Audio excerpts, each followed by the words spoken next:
Chapter 121, Replacements. May 14, 2014. Yesterday had been exciting. First, because Jen. Just Jen. Holy damn, Jen was amazing. Second, because Bruce walked in on me and her making out. That was bad enough. But Jen had also ripped my shirt off and had pulled me down on top of her as she lay back on the floor. Not a good look. Did you know an angry Bruce is fast as hell? Not an angry Hulk, an angry Bruce. He'd rushed after me through the halls for a full 3 minutes yelling at me. That was all sorts of stressful. Yesterday. Bruce, come on man. I shouted as I leaped over a table in the recreation room. My shirt had been ripped off, so I was running around topless while I dodged at random. You were making out with my cousin. Bruce tossed a random potted plant, one that had to weigh at least 10 pounds, at my head. I ducked it, letting it explode on the floor behind me. Dude, you really think I kissed her without permission? I yelped the last part because I had to sidestep a sudden plate that came at me with what felt like super speed. You were on top of her. Bruce grabbed some kind of steel sculpture off a table. I booked it toward the door we'd entered through.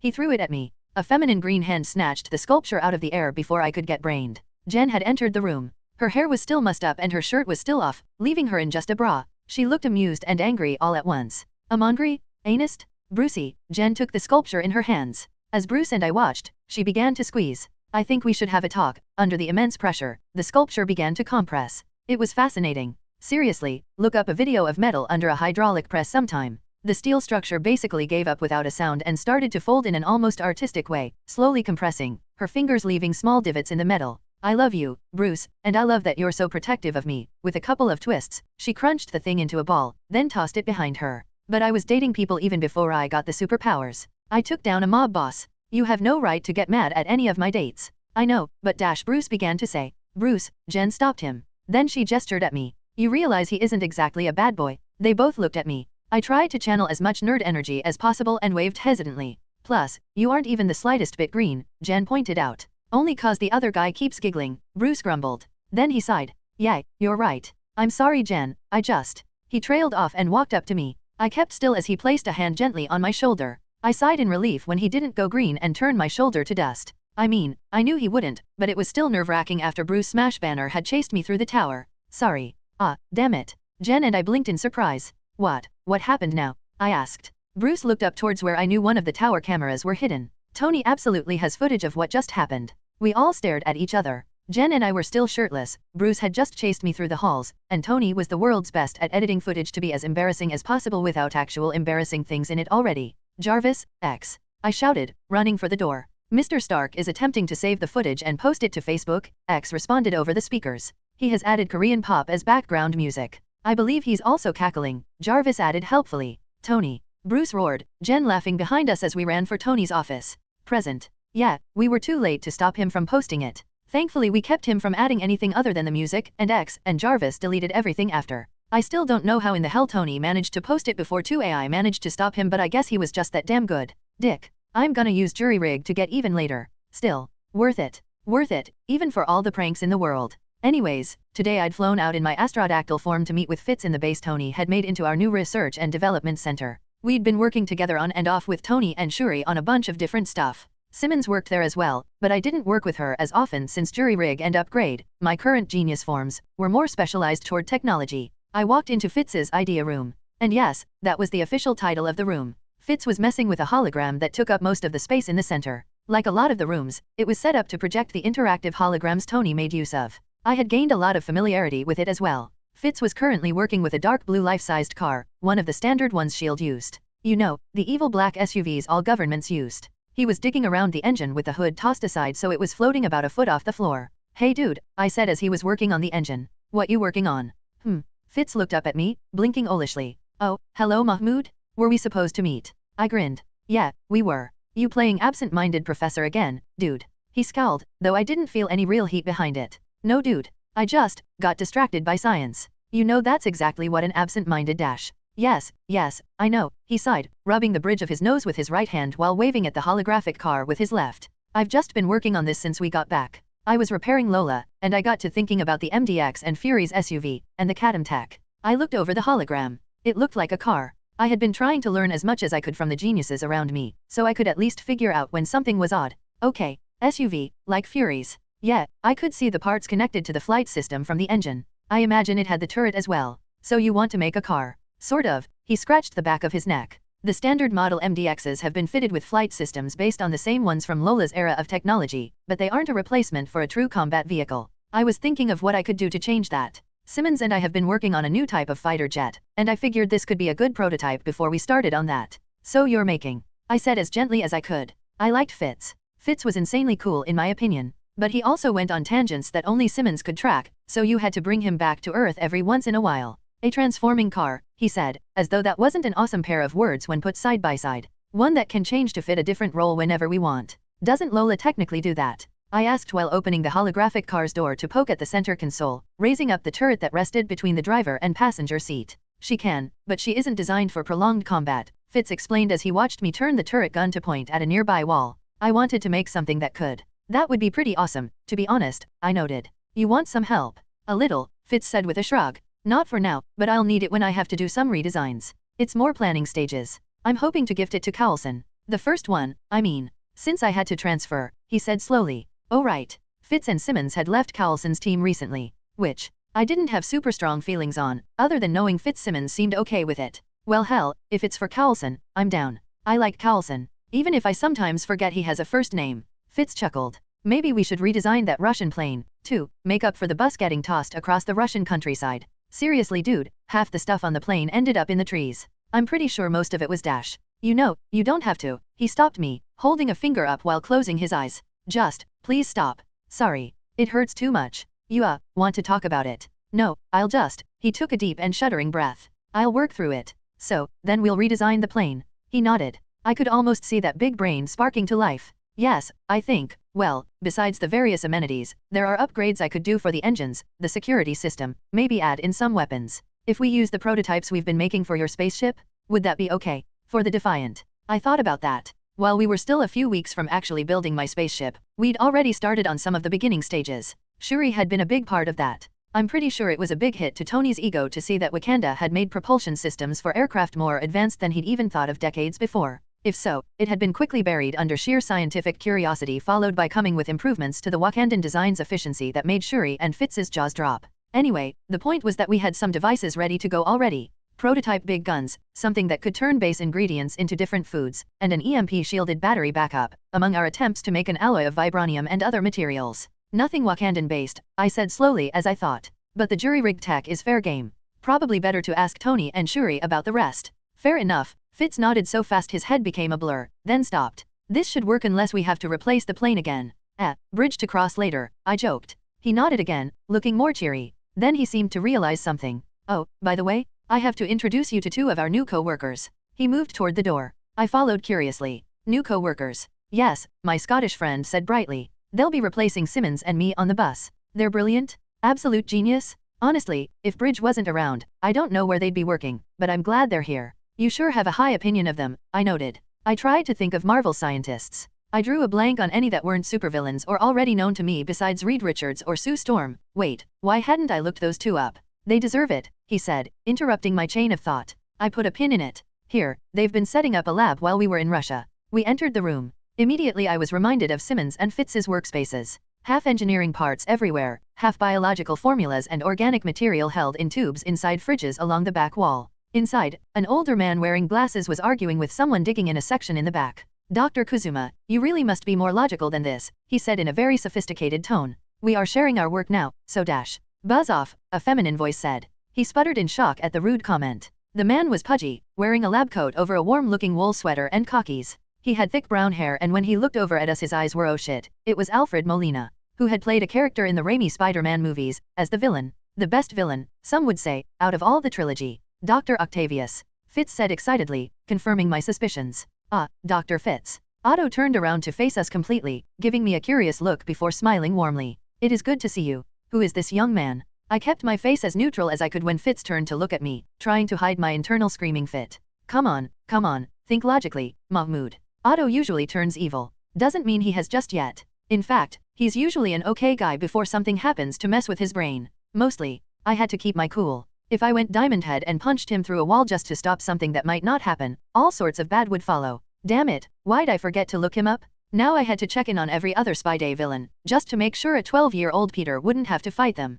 Oh, and check in on Anna Maria Marconi, aka one of the newest best girls of the Marvel Universe. This is Mahmoud Sheikht, Fitz introduced me with a wide grin. Mahmoud, this is Dr. Octavius. Yes/yeah, I've heard of him, Dr. Octavius, and I said at the same time as we reached to politely shake hands. We gave each other surprised looks and spoke again in unison. You have. Thankfully I'd gotten used to people being confused when I recognized them by name. Well, of course, I have. You're one of the world's most well-known scientists. You're an absolute legend. That's what I said. Fitz sounded almost giddy. Oh, well, thank you so much. I'm not sure what to say. It was really weird seeing Alfred Molina's face, one I had seen a million times as a little kid, give me and Fitz a warm smile, seemingly honest to God touched. Spider-Man 2 was one of my favorite movies. This auto in front of me reminded me of the one at the beginning of the movie. You know, before he lost his wife and the robot tentacles started talking to him. Yay, more things on my plate to manage. And I suppose you've made a name for yourself as well. Otto, I didn't have the heart to think of him as Doc Ock, chuckled.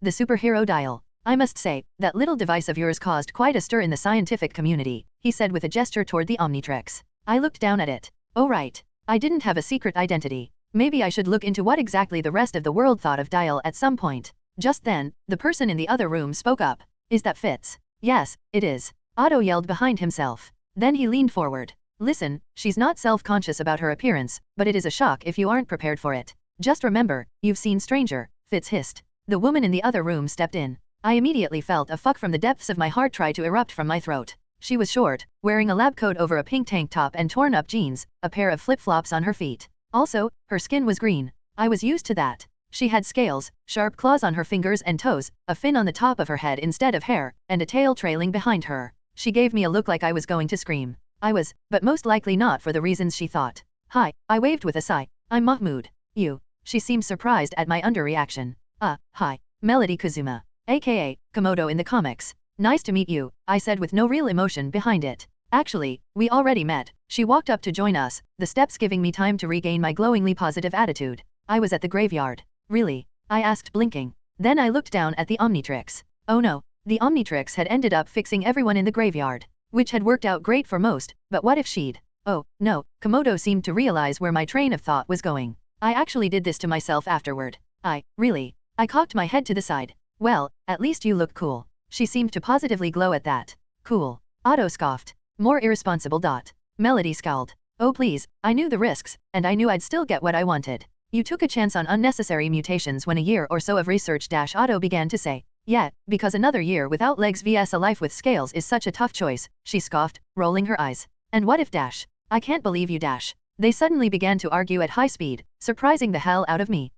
The research that you did has promise, but not if you take all these risks. Oh, what about you, Mr. Plug robots into your brain? Cybernetic research has made incredible strides. Otto argued. Nobody wants robot arms. They're even better than the real thing. For some weird reason though, Otto still seemed warm. I don't know, maybe it was the little glimmer in his eye, but I got the sense he liked Melody. There was a fondness in the arguing, if that made sense. Still, as Fitz and I looked between them like spectators at a tennis match, I resolved to add them to the list. The list was too damn long at this point. Also, gonna need to look into Peter Parker again, just to make sure the kid was alright. Starting to feel creepy about it. Chapter 122, Concerns. Clint Barton/Hawkeye. It had been a while since the Avengers had a meeting on their own. No SHIELD/Bridge members, no big group of newbies, no bad guys. Just them. Well, and Sam and Rhodey, but Sam lead one of the teams and Rhodey probably should have been an Avenger from the start, so they didn't count. Bucky would have come as well, but he was currently training with Ruby on Natasha and Steve's behalf. Clint leaned against a wall in the back of the room. They were all inside the rec floor, the same place he'd fought a food fight in oh so long ago.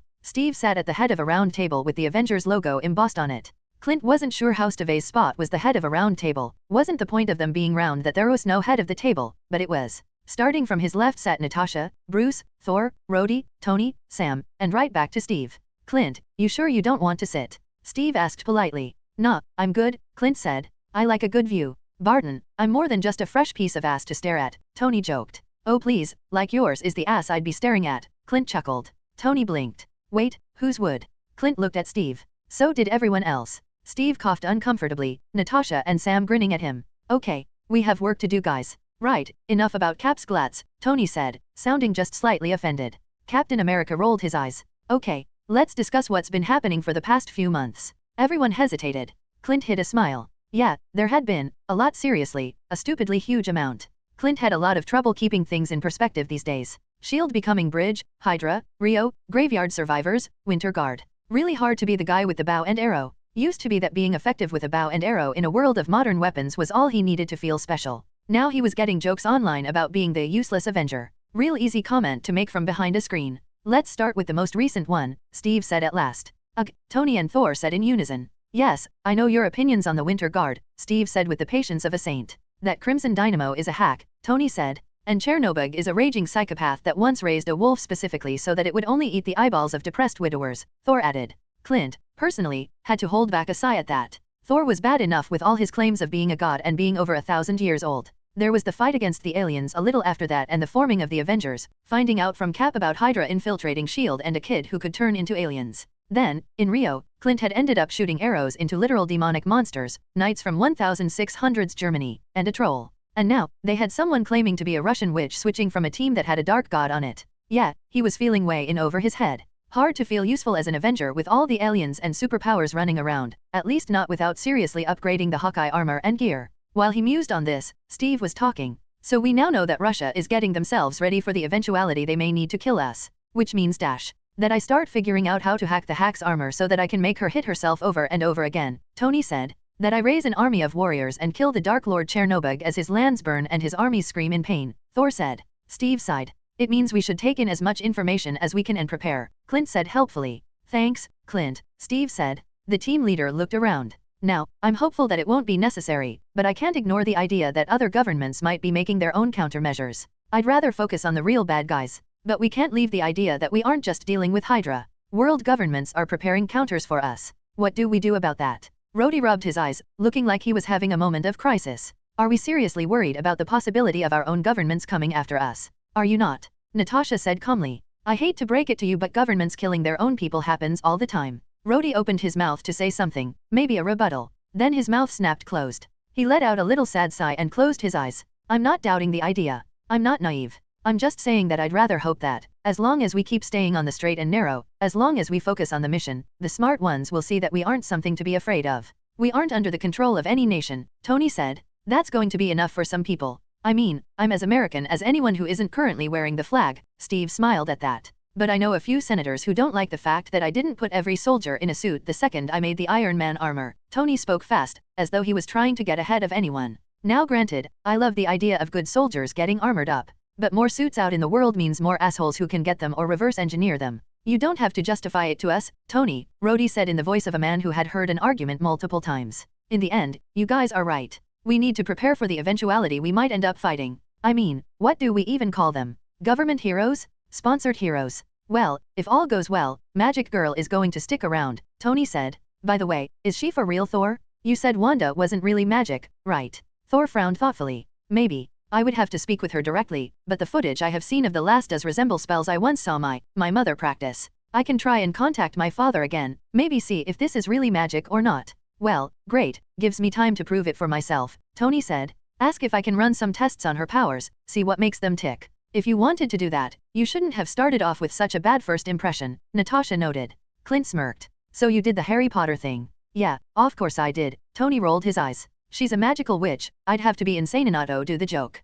What is Harry Potter? Thor asked curiously. Tony's eyes lit up, but before he could say anything, Steve interrupted. As long as we have some knowledge on this, I'm happy. I do remember some old legends when I was in the war. Maybe worth looking into, he said with some disquiet in his voice. We also have to talk about Team Make UPS. I think we should be ready for smaller groups. Sam leaned forward, drawing the attention of the others. I've been speaking with Maria about it. Clint hid another smile at the familiar way he said Maria Hill's name. We both agree that making smaller team units to deal with more threats is a good idea. We don't want to spread ourselves too thin, of course, but it makes sense to cover as much ground as we can. Plus, some of us can fulfill multiple roles, and we can all start working with bridge guys to fill in any gaps. Is that really a good idea? Rhodey asked. I mean, we were just talking about people gunning for us. Should we be splitting up like a bunch of morons in a horror movie? Because it usually doesn't end well for you and me, Sam. Sam chuckled but quickly became serious again. There are a lot more bad guys than there are heroes right now. We have quality, sure, but we need to start covering more ground.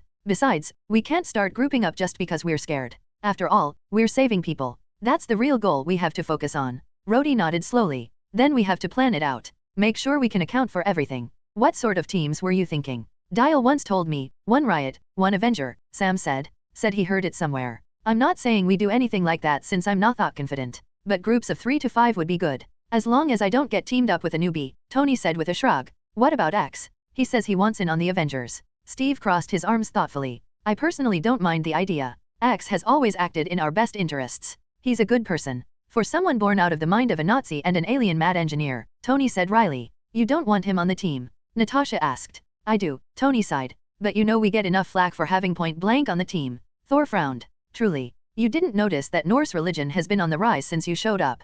Clint asked. I did not, Thor frowned, looking as though he didn't know what to think of that. Meanwhile, Steve rested back in his seat. We have something else. Last night, in Hell's Kitchen, there was an attack. A group of assailants attacked a van carrying Hammertech weaponry, stealing some of it and firing RPGs in the middle of the street, destroying several buildings and killing 4 people, injuring many others, Steve said seriously. What the fuck? Clint asked, feeling shocked. Some lunatic used RPGs in the middle of New York City. Yes, Steve said grimly. Apparently, Bridge is investigating, since 2 enhanced were reported to have driven the gang off. Do they need our aid? Thor asked. He had a dark look on his face. Not yet, but they'll let us know, Steve said. There's also the question of the van. Hammertech says the weapons had been stolen weeks ago, and they have no idea how they got to New York. Figures that even after he got arrested, Justin Hammer is still causing problems, Tony said. Hey, you still have that party popper he gave you? He asked Rhodey. Rhodey rolled his eyes. Yeah, that never gets old. We'll let Bridge take that on, Steve said. But I was hoping we could keep an eye on New York.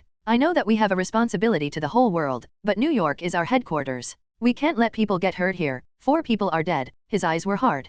Clint felt his own match Steve's. I want to make sure whoever did it doesn't get away with it. Bruce suddenly spoke. Clint realized he'd been quiet the whole time. Not surprising, since Bruce wasn't the sort to just interrupt a meeting, but it was noticeable. I also wanted to talk about something. Thor, you said you might have to go back home soon. They all looked over at Thor, who nodded. Yes. My father will want to hear about all the things that have happened on Midgard. Ulick's return and disappearance are worrying, as is Chernobyl joining a Midgardian team. I also wish to take Dial. I've been speaking with Heimdall. He worries about the implications of Sandras. Dial's Asgardian form. Natasha asked. Indeed, Thor said gravely. Heimdall is worried about it. And that worries me. Wait, Bruce said, waving his hands with each weight. What do you mean? Isn't it just a new alien form? Why would it be a problem? I mean, you didn't seem to mind when he got Ulick's DNA. Ulick is not a god. Thor looked around. I try not to make a big deal about it. But I am thousands of years old. I have the power to destroy cities and raise continents, given enough time. His voice seemed to deepen. Clint felt his heart clench just a bit.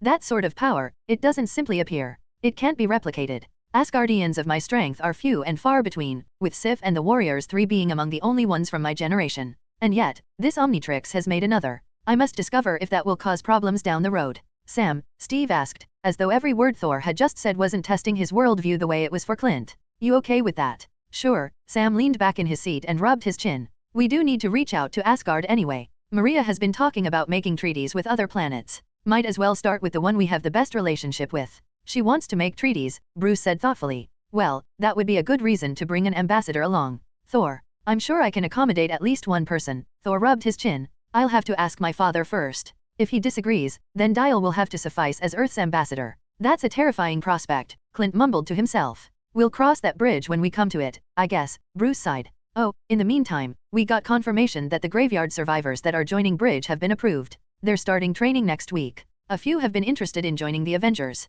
I saw, Steve smiled. I'm more than willing to give them the chance. We should get some files and decide as a group. When no one seemed to mind the idea, Steve smiled a little wider. Great. Anything else we should cover? Clint watched in silence as the next topic was brought up, thinking quietly to himself about how crazy his life had become. Chapter 123, Rebuilding House. July 8th. Jen and I were dating now, so, as part of this new thing, she and I were hanging out in my room. We probably should have been making out again, something I'd come to love doing. Maybe going out on a date. But at heart, we were nerds. So instead, we were talking about something a little less exciting. Well, for most people. Okay, so the way things have been looking, a lot of states are trying to pass bills attacking superhumans in one way or another. Jen passed me some files, which I opened up. She walked up to my kitchen drawers and pulled a pair of bowls out as I flipped through the papers. I'm working with Matt to make sure people are informed about how to fight back against those laws. You know, letting everyone know their constitutional rights. How's that been going? I asked, accepting a bowl from her. It's been a lot of research, to be honest, Jen sighed. We have Bridge helping, but I'm trying to keep myself in the loop. Doesn't help that I've been getting a lot of weird clients since we went public. I looked up at her. Weird like you and me. Weird like offers from guys wanting to buy locks of my hair. Jen poured some Captain America Patriot flakes into a bowl. I could practically smell the sugar even 3 feet away. And those are the tame ones. You should sell it, I said with a wide grin, putting down the files to grab milk from the fridge. I mean, if they're offering enough, you could make some mad money off of it. Didn't you get mad when someone tried to buy the Omnitrix off of you? Jen asked, watching as I poured milk for her. He offered $1 million for it. The Omnitrix is worth more than solar systems, and that's a cheap price. A lock of your hair has to be worth maybe half that. I can't tell if you're flirting with me, or insulting me, Jen said with a smirk. Can't I do both? She took a milk-soaked flake of cereal from her bowl and tossed it at me. It bounced off my chest as I grinned. Then I scowled. But seriously, if you want, I can track any creeps down, give you somewhere to punch. She smiled. No, it's fine. I've dealt with these guys before. Before your powers. Yeah, she started eating. Her hesitance drew my gaze. I watched her. She was wearing a black tank top and a pair of black leather pants. Her skin was still that emerald color I'd gotten used to, her hair reaching down to the middle of her back. She was eating her cereal with unusual aggressiveness. Impulsively, I decided to push. Jen, how come you never try to change back? She stopped eating. I mean, ever since we met, you've always been insanely gorgeous, she teased. There was no real humor in it though. Hulked out, I continued. She straightened up, staring at me with a neutral look in her eyes. I mean, it's not like you always have to fight, but you've been Does it matter? Jen cut me off. I like being this way. Why should I have to change back? I'm not saying you have to dash. Then why even bring it up? Her eyes were getting greener. Maybe this is the real me. Why shouldn't I be this way? Jen, I just wanted to dash. To what? She glared at me. You feeling a little emasculated? Maybe you want to reassure yourself by seeing me at my weakest? Her fingers had curled into fists, the sounds of her knuckles cracking sounding like gunshots. I watched her fists clench up. I tried to think of what to do or say. My mind was racing as I stared at her. I'd known that bringing this up would piss her off.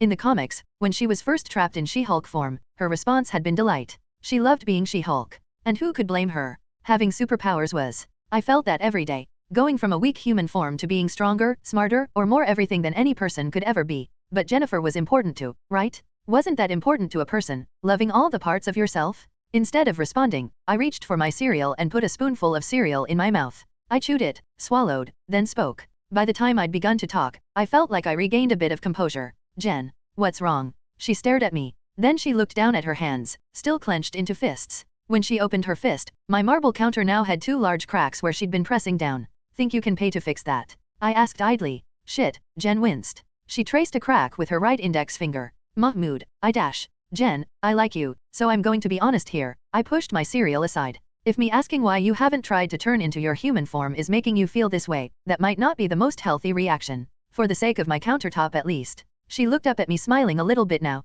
I guess I really should talk to a therapist. Group counseling, remember, I said sadly. I'm pretty sure we all have some problems. I don't want to be weak again. Jen shook her head. Everything is so easy now. It's not just the super strength.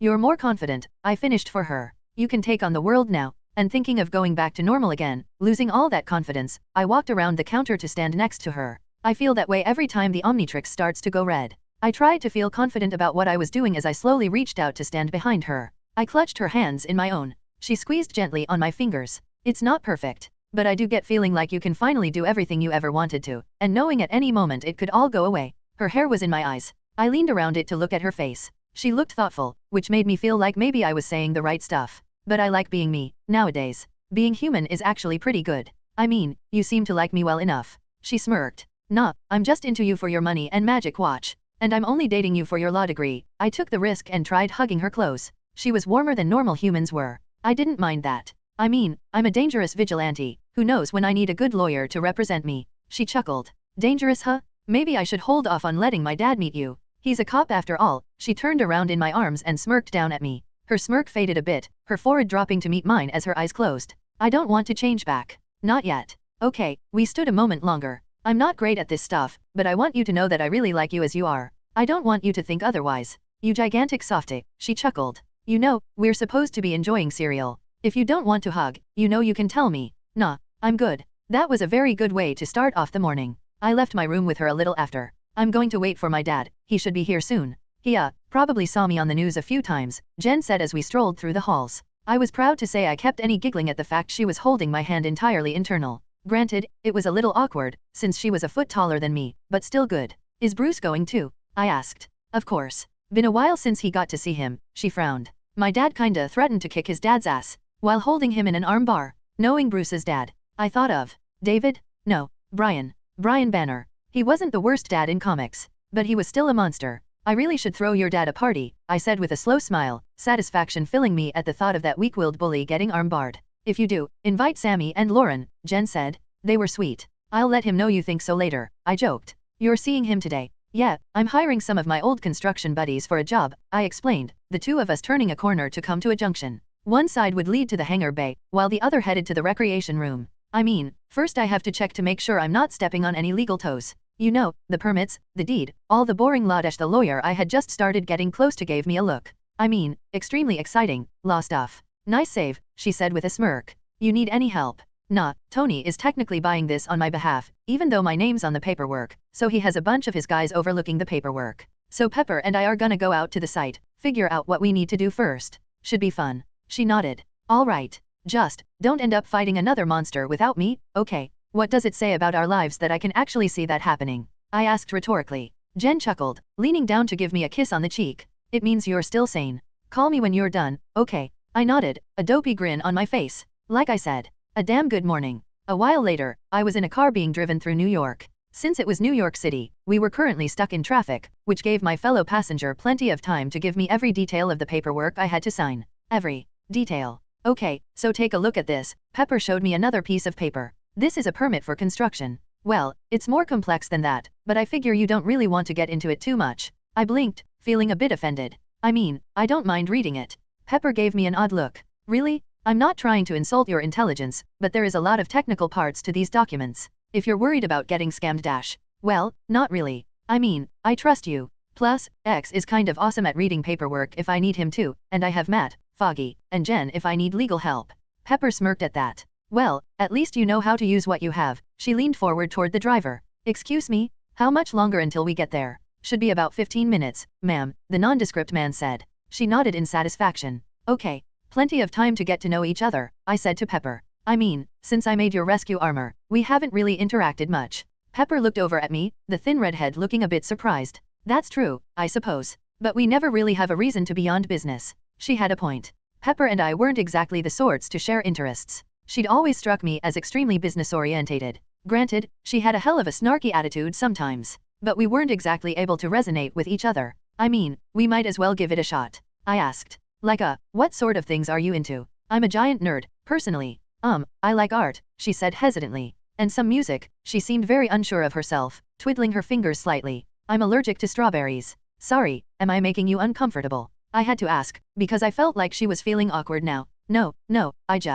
I'm worried about a few things, she said slowly. I mean, Tony was supposed to come along, but he said something about getting a bear drunk. And I'm not sure how serious he is about that. I thought of Mikhail and decided not to tell Pepper anything. And I've also been looking into some of the laws on vigilante justice in New York, she said quickly, trying to see what rules there are against it. Lately some people have been accusing you, Tony, Jen, any of the Avengers who have been stopping crime on the street, of breaking the law. Since I've gone with you guys a couple of times, I might be an accomplice, and I need to figure out what that means, the last was said in a near panicky tone. So far, it looks like it's just a few naysayers, especially since Rio boosting the superhuman community's reputation, but a lot of people have been turning more and more anti-enhanced. People are saying that having superhumans arrest people without being official law enforcement is Wait, I frowned. You think I might be arrested? Didn't Bridge Any deal Bridge made doesn't cover activities outside of official operations, Pepper cut me off. I thought about that. People trying to arrest me for stopping muggers and robbers in New York. There was a moment in the movie The Dark Knight where Batman ends up meeting some vigilantes who'd mimicked his style.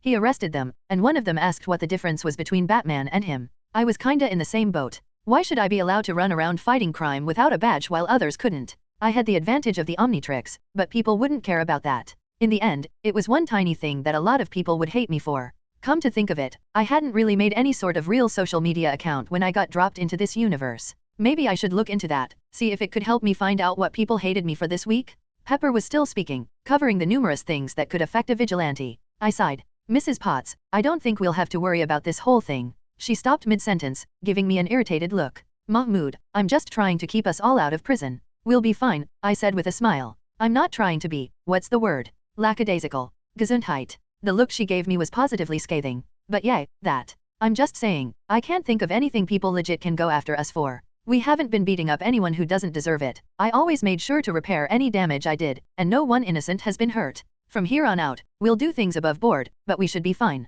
Thank you, she said sarcastically. but I'm going to keep preparing for the day. Hopes and dreams aren't enough to protect us from a lawsuit. Traffic cleared up about then, letting the driver move forward. We sat in silence for a bit. I feel like you're worried about something else. Pepper was quiet for a moment longer. Finally, she sighed and looked over at me, meeting my eyes. I've been thinking about going on patrol too. About helping people. Not a lot, but it won't leave me alone. Dude, that's awesome, I said excitedly. Not if I can't do it legally, she huffed. I might have to join Bridge in some capacity, or the Avengers, I held in a squeal. But I'm not sure I want to do that. Not to just go around firing ICERs into muggers. It seems like such a petty reason. I still want to help people. Seeing you and Tony do it made me realize how much good I can do. I mean, I've seen our charities and fundraisers do a lot of large-scale assistance. And it's great. But there's also the help I can give on the small scale. Keeping people safe in person. Then do it, I said, keeping my eyes on hers. It's not petty to find some niche in Bridge or the Avengers so you can help with small-time crime. It's just you taking the easiest avenue so you can do the most amount of work.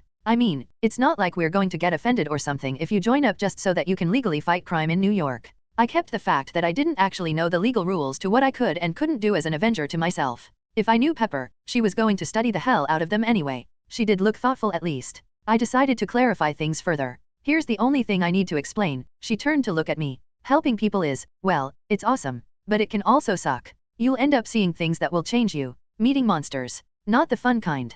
People that are willing to do horrific things. Pepper didn't speak, but she also didn't stop watching me. When I was first patrolling, I ended up running into some things that I didn't want to. One of which was, I mean, a lot of times, muggers prefer not to get in a fight. They just want the money, then they run for it. Usually, when I stopped guys like that, it was an afterthought. Same with robberies of stores. But there were 2 times where someone was planning to dash. I choked on my words. Swallowed. Mahmoud, if you don't want to dash, Pepper began to say. No, this is important. I swallowed again. Once, I found some homophobic frat boys trying to mess with 2 gay men. I got there a little after the fight started. I managed to protect them. The second time I swallowed again. After a shaky breath, I forced was in wild mutt form. I was running past one of the big motels, and I heard a woman screaming. The walls must have been soundproofed or something, because I think I was the only one who heard her. When I came into the room, well, when I smashed my way in. Later she said they'd been at it for hours. I lost myself. All 3 of the men ended up in the hospital. The woman I saved is doing fine now. She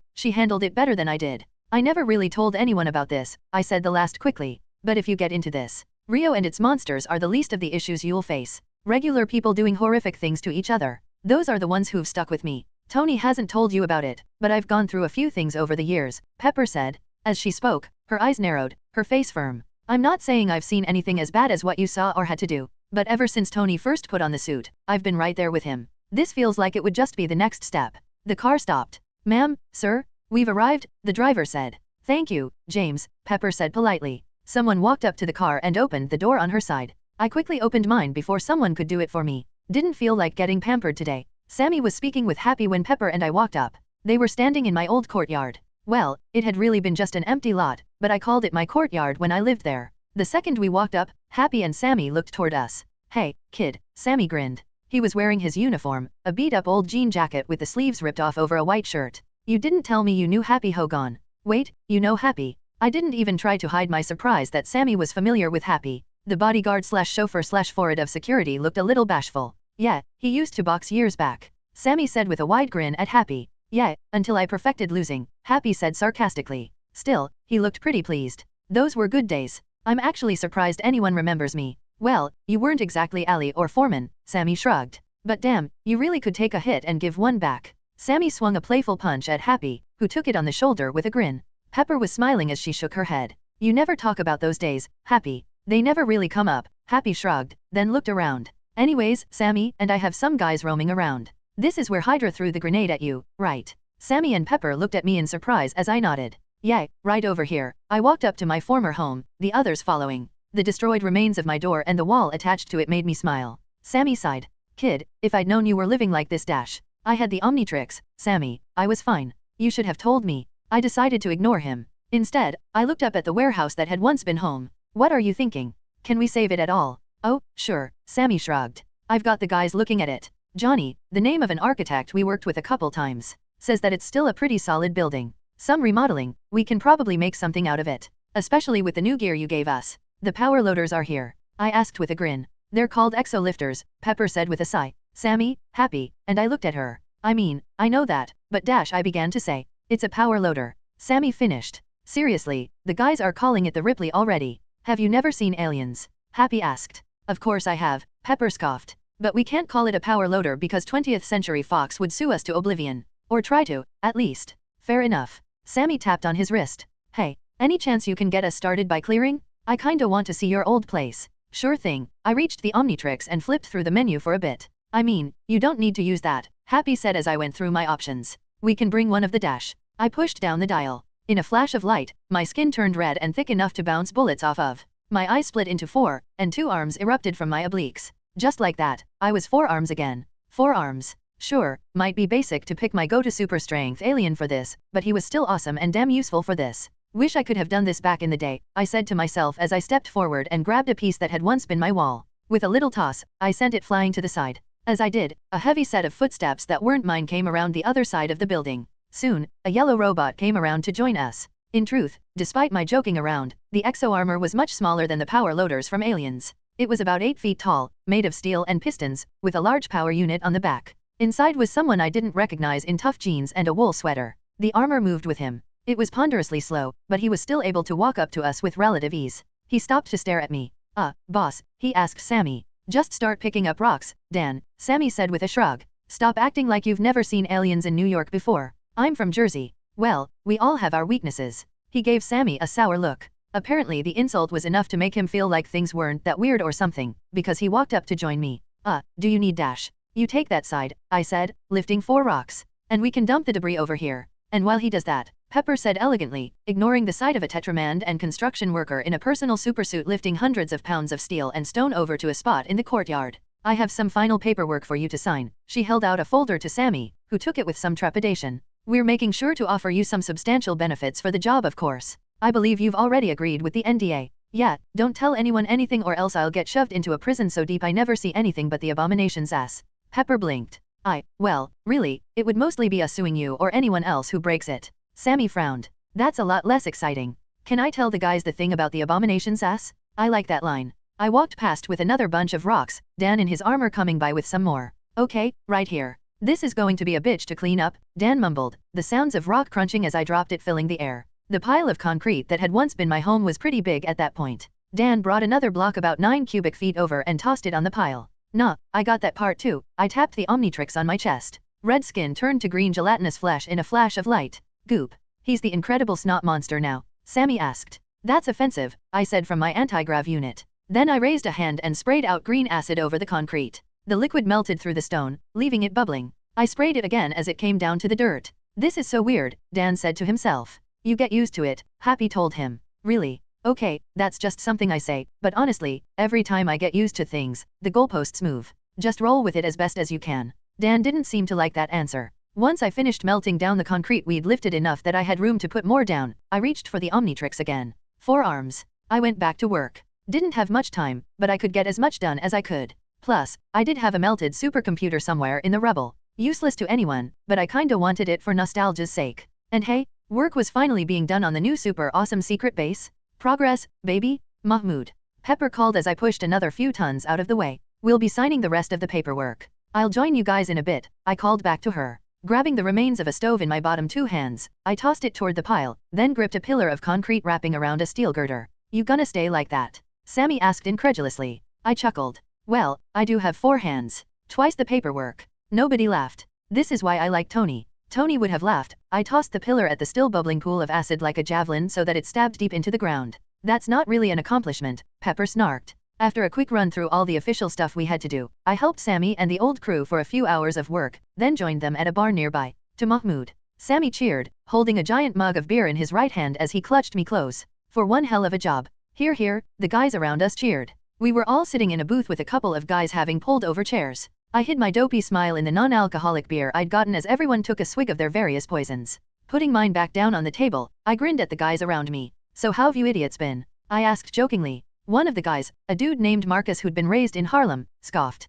Well, not as good you, brother. I'm amazed you still know how to work for a living after spending all your time with millionaires. I laughed. Dude, I spend most of my time either getting my ass kicked, or kicking ass. My whole life is working for a living. Sammy laughed. You sure it counts when you can cheat with the aliens? Face it man, you're living large. Hey, when some kind of super troll is using your head to asphalt a road, then you can talk to me about living large, I snarked right back. The guys laughed, Sammy ribbing me in the arms. As I was chuckling, I hid how uncomfortable I felt all of a sudden. Sammy was joking. Marcus was joking. But a couple of the guys looked like they were a little sore at me. I remembered what Pepper had said, and my own thoughts on how the relationship between superhumans and regular people was getting shaky. Luckily I could think of a few things to help bridge the gap. So how'd it feel piloting the suits? I asked carefully, looking at Lauren, a Chinese guy who'd helped Dan and me on one of the rooms. The sour look on his face faded. Oh man, felt awesome, he started smiling. Just looking at a giant ass rock and lifting it like it's nothing? Best I've felt in my life. Dan nodded. Hell yeah, the Ridley was awesome. And we get to keep them. Well, yeah, I shrugged. You guys always had my back when I needed it on sites, so this way I get to help you out too. So, Sammy's new company, I clasped his shoulder, is the first in the world to have exosuits backing it up. The guys I was less familiar with didn't quite soften, but overall the vibe toward me seemed to be a bit better. Luckily, even though I couldn't quite participate on the alcoholic side of things, I still knew the 5 words every hard-working human in the world loved. Next rounds on me, boys. Everybody immediately cheered, any bad feeling wiped away. Chapter 124, Luis. Next rounds on me, boys. Everybody immediately cheered, any bad feeling wiped away. I got up to go pay for said drinks. Walking through the crowd of people in the bar, I was dodging around a very drunk biker when I bumped into someone, spilling his drink on his shirt. I winced. Oh damn dude, I'm sorry. Ah, it's cool, man, the short Hispanic man I'd bumped into said cheerily. He looked up at me. For some reason he seemed vaguely familiar, but I couldn't place him. Oh damn. I realized that while I was trying to recognize him, he'd already recognized me. Oh man, you're Dial, dude. Yeah, and you're. I asked hesitantly, waiting for him to say a name I knew from Marvel Comics. Why did he seem so familiar? Oh, I'm Luis man. I had no idea who the hell he was. Was there a guy named Luis in the comics? Must have been my imagination. Well, let me get you another drink, man. Oh damn, thanks man. He said cheerily. As I passed some cash to the bartender, he continued to talk fast. Like, really fast. Man, what are the chances I would meet you, a superhero, in the middle of a bar? Oh wait, are you casing the joint? Are there bad guys here? I shook my head for a nanosecond before he kept talking. Well, besides me, cause I used to steal stuff. Why don't worry though, I already spent some time in prison, paid off my debt to society. Oh, but my girl left me. And my mom died. And my dad got deported. Well, but he left me his van, which is pretty tight. Dude, let me get a word in. Oh man, but it's so crazy meeting you. I remember when I first saw you on the news, and you were fighting next to the Avengers, and I was with my cousin Ignacio. Ignacio was like, yo man, this is crazy, this dude can turn into anything, you know what I'm saying. And you were on TV like, man, I'm an Avenger now and shit, and I'm taking down Hydra. Oh, thanks man. He stopped long enough for me to pass him a drink. So you sound pretty familiar with superheroes. Oh, well I dabble, cause when the Avengers came on there was this super dope documentary on superhumans in legend, and I wanted to compare it to some works I read about Howard Carter and his own theories on the gods of Egypt, though I find he's a bit of a hack. Wait, when did we get to Howard Carter? Oh, that's not the point though. His eyes lit up. I leaned back. And just like that, he was off. But man, I love the history behind it. So, like, Captain America wanted to join World War II, but all the guys recruiting were like, boy, you are way too skinny to help, get back to Brooklyn. So then your boy Steve was like, oh man, but I really want to fight alongside my boy Bucky and beat up those Nazi dickheads. How they gonna let that skinny dude Audie Murphy join when I have like 2 pounds on him but not me? And Dr. Erskine was like, bruh, come join me. I don't care how skinny you are, you seem like a chill dude. Come with me and I'm gonna make you awesome. I was fairly sure none of them had said that exactly. I sat down on a stool in awe and continued to listen. And then he did, but then that punk Hydra dude snuck in and was like, I'm a racist asshole and I'm gonna kill him, but when he did, Steve was already all sexy buff and he was like, oh, you messed up, I'm gonna take out all of the Nazis. So then Tony was like, oh, you want me to make weapons, then I'm about to make a bad, superfly kinda weapon. So he made a sweet ass suit and he blew them all away, then did it again when his super evil former mentor tried cramp his style, and then he stood in front of a crowd and was like, I'm Iron Man, bitches, you gotta deal with it. Note to self, never let Tony meet Luis. And then the Avengers are in New York, and a big-ass snake comes down to attack them, and the Hulk goes, welcome to Earth, like my boy Will Smithy, and punches them, and they all take out the aliens. Sammy, Dan, and I all took a sip of our drinks, watching in fascination. So then the Avengers are flying around, and Hawkeye keeps shooting them saying, yo, you may have alien weapons, but I got bitchin' arrows, and he blows up Loki, who goes, oh man, you ruined my pimpin' helmet. And the Hulk finds him and takes him with, bam bam bam, he smacked the table with each hit. You got nothing on me homie, I don't care if you're a god. Thor was like, Elfman, you came to the wrong neighborhood, and his fine-ass honey was teleporting his people around while they were flying, and that hammer, Mjolnir, the legendary weapon formed by Brockr and Sindri according to some accounts in Skaldskaparmal, he said as though that last word was easy to say, was like, you ain't gonna mess with homie Thor, we're like family, and Thor blasted that elf dude in the face with a giant lightning storm like a boss while his crazy stupid fine girl was kicking ass with science. Note to self, never let Thor meet Luis. You're coming down out of the sky and you went, hey man, if you guys want to mess with Captain America, you gotta mess with me, and you dropped a whole bling mountain on top of them. How long has he been going that we managed to get to this part? Sammy whispered to me. About 10 minutes, I whispered back. When he gave me a startled look, I shrugged. Dude, he covered a lot, very quickly. And then you mixed with a spaceship and were like, hey Hydra, you move an inch, I'll put a spaceship up your butt, homie. Sammy and Dan looked at me in surprise. Before I could be indignant, Luis continued. Oh damn, and then there was Rio, and you and your homies were like dash. So you were like, dem Fantasma, you a stupid crazy fine badass in that suit, and you should be an Avenger, and she was like, you know, I'm a Russian, but you a straight badass, so I'm gonna be an Avenger now too. And now you're here. Luis said at last, giving me a pleased smile. Then he started sipping at his drink, ignoring the crowd of people surrounding us, including the stunned bartender. Yep. Here I am, I said hesitantly, blown away by the most incredible summary of both the Avengers and my own life I'd ever heard. A bit rambling, but damn. Yeah, he grinned. The crowd around us slowly drifted off when they realized the story was over. Man, I'm glad I came to New York City. You're from out of town? Sammy asked, grabbing my now empty non-alcoholic beer and replacing it with another one in my hand. Oh yeah man, I'm from San Francisco, Luis said cheerily. Then again, he said everything cheerily. Yeah, I came out here to visit some family. Michael Pena? Luis looked like that actor, one of the ones who had been in The Martian as an astronaut. Man, that had been bothering me the whole time. Hey man, thanks for the drink by the way, he lifted his glass. Good looking out. No problem man, I chuckled. I found myself genuinely liking, what, the guy. He could tell a hell of a story. How long are you in town for? Couple of weeks, then I gotta get back, he grinned. Oh hey man, if you ever come to the Bay Area, we should meet. I could give you the hookup, show you around. I'm down for that, I said, not having the heart to tell him I was born in Oakland. Here, let me give you my number. As I did, I had to wonder how Luis would describe our meeting down the road. Chapter 125, Comedic Interlude. Phantasma/Phantasma. Phantasma lifted a dress off of her bed and gazed at it for a long moment.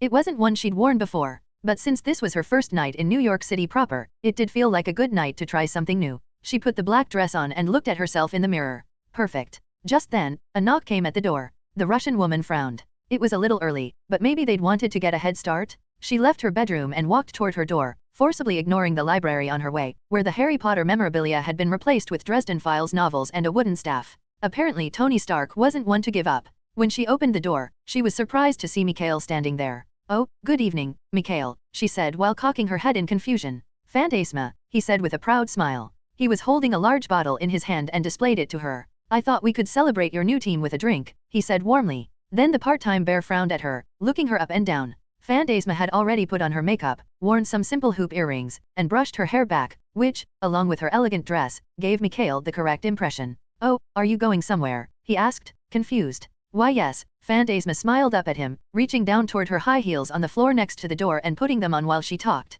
I have been invited for a girls' night out. It is quite exciting. She couldn't contain her glee. I've never done such a thing before. A girls' night out? Mikhail asked in confusion. Hey, Phantasma. Mikhail turned at the voice that had spoken down the hall. Isabel Hartley, the Avenger known as Warrior, was walking toward them, wearing a pair of blue jeans, a light blue blouse, and carrying a small purse in her right hand. She was made up as well, and had a strangely ornate bracer on her right arm that went from her wrist to the middle of her forearm. Isabel gave Mikhail an odd look. Oh, bear guy. What's up? Be bear guy. Mikhail sputtered. Phantasma hid a smile at her father figure's confusion. I was visiting Phantasma. Oh, that's nice, Isabel smiled, then noticed the bottle in Mikhail's hand. Oh hey, you brought vodka. Why yes, Mikhail was interrupted when Isabel snatched the bottle out of his hands. Cheers. Isabel snapped the cap off the bottle, then lifted it to her lips. Wow, Mikhail said in shock as Isabel continued to drink. After a long moment, Isabel finished chugging and passed the bottle back to Mikhail. He lifted the bottle to eye level to prove to himself that, yes, Isabel had somehow finished off the entirety of it in moments.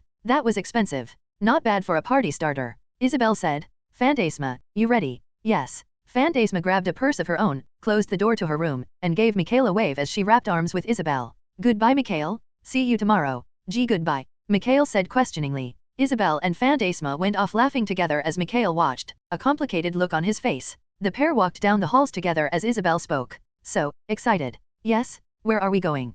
Fantasma asked. Well, there's a club Jen wanted to check out, Isabel said with a shrug. But after that, who knows? Maybe we'll end up getting in a fight with someone. Fantasma gave Isabel a confused look. Are you hoping for that, Isabel? You know how long it's been since I punched someone. Isabel gave Fantasma a smile. And call me Izzy, okay.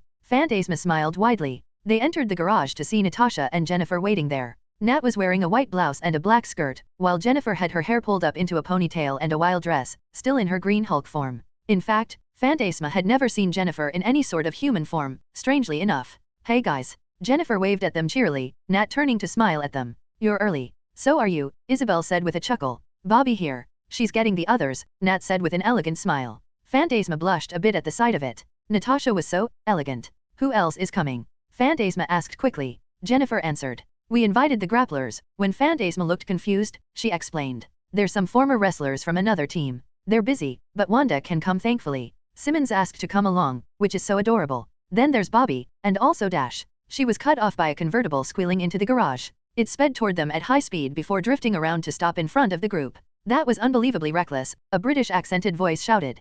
Fantasma watched with her head cocked to the side as Simmons climbed out of the red convertible in a black shirt and blue jeans, looking very panicked. I didn't even know a car could do some of those things. Is that a compliment? Bobby asked with a chuckle. The tall woman, second only to Jen in height, stepped out of the car as well, wearing a black leather jacket and pants. She flipped her hair as she left and gave Simmons a smile. No, it was me asking if you're insane. Simmons rested her hands on her knees. Didn't you fall out of a crashing plane recently? Jen asked as Simmons hyperventilated. Yes, you weren't as panicked then, Fantasma said with mild surprise. It wasn't as bad as that? Why are you fine? Simmons asked the final passenger, who Fantasma recognized as the Scarlet Witch, someone she'd admittedly been very curious about meeting. Wanda stepped out of the car with a shy smile at the group. She was wearing a red dress and black jacket, and moved to pat Simmons on the back. Well, it was not as bad as what Pietro puts me through when he picks me up. It is close. What does it say that her baseline is that high? Jen asked rhetorically. Hey, so, do we have a car ready? Bobby asked. Mine is too small. In answer, Natasha nodded toward the entrance.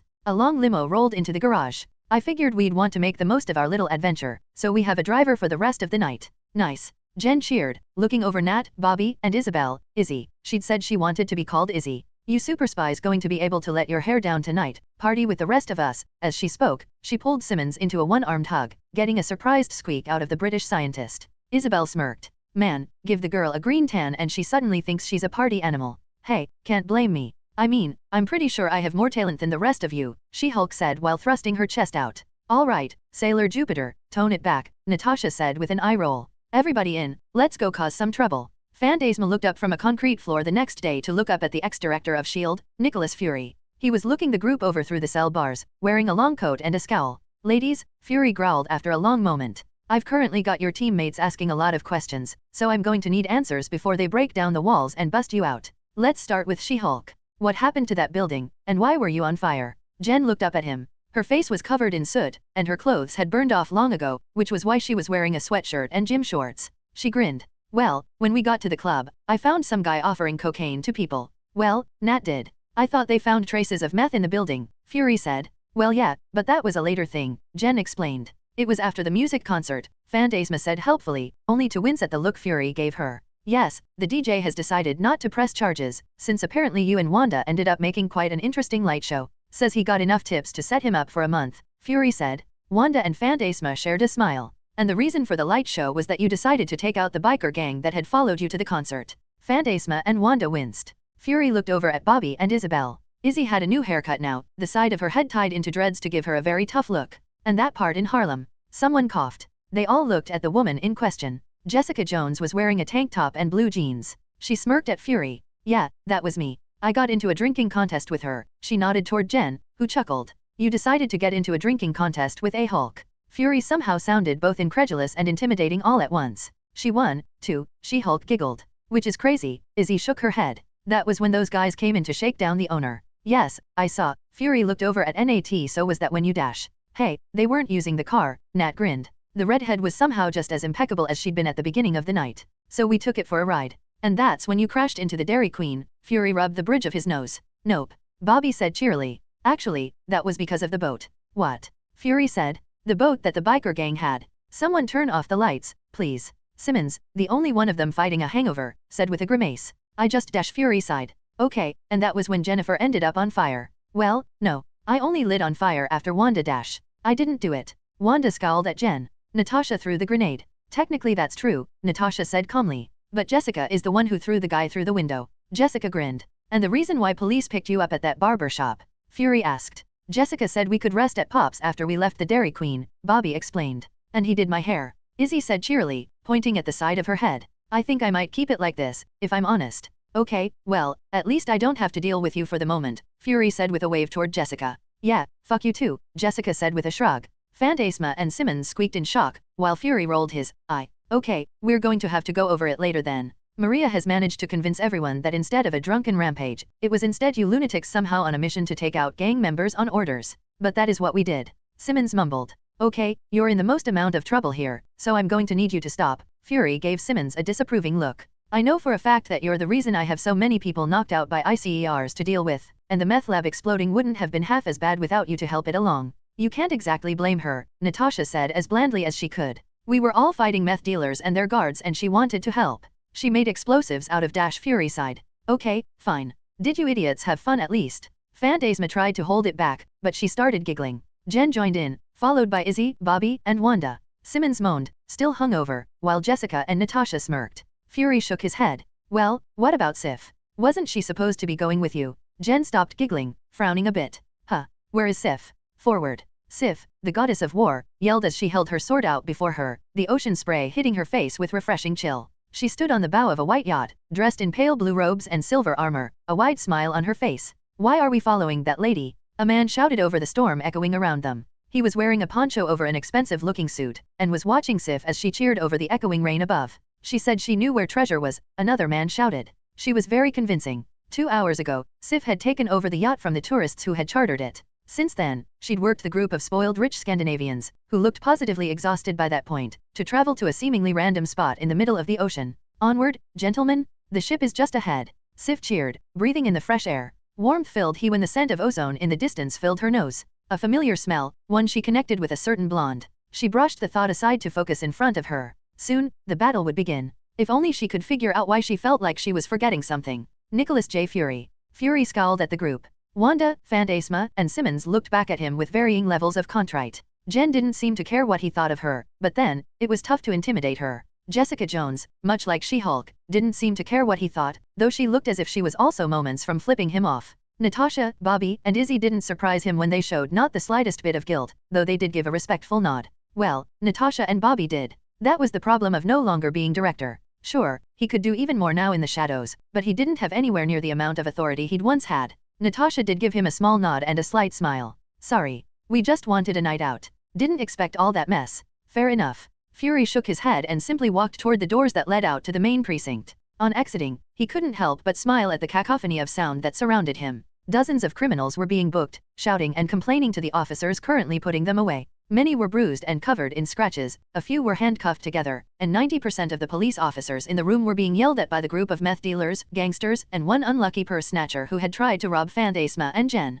The last was shaking silently in his chair. Apparently the combination green superhuman and violet witch had been too much for him. Fury walked up to the police captain, a man who was looking at his precinct with impressive stoicism. If one ignored the clenched fists and the slight twitch in his eye. Captain, Fury said with a raised eyebrow, am I free to go with my agents? Considering everything they've done, the captain scoffed. Since Shield Dash Bridge, Fury reminded the man. The captain rolled his eyes. Fine. Since BRIDGEIS giving us these guys, I'm pretty sure a lot of my detectives are about to get some commendations for all the arrests that are about to follow. So yes, you can take them, even though we both know it's bullshit that they were sent on a mission wearing nothing but dresses and high heels. Fury looked over at the captain. The captain looked back at him.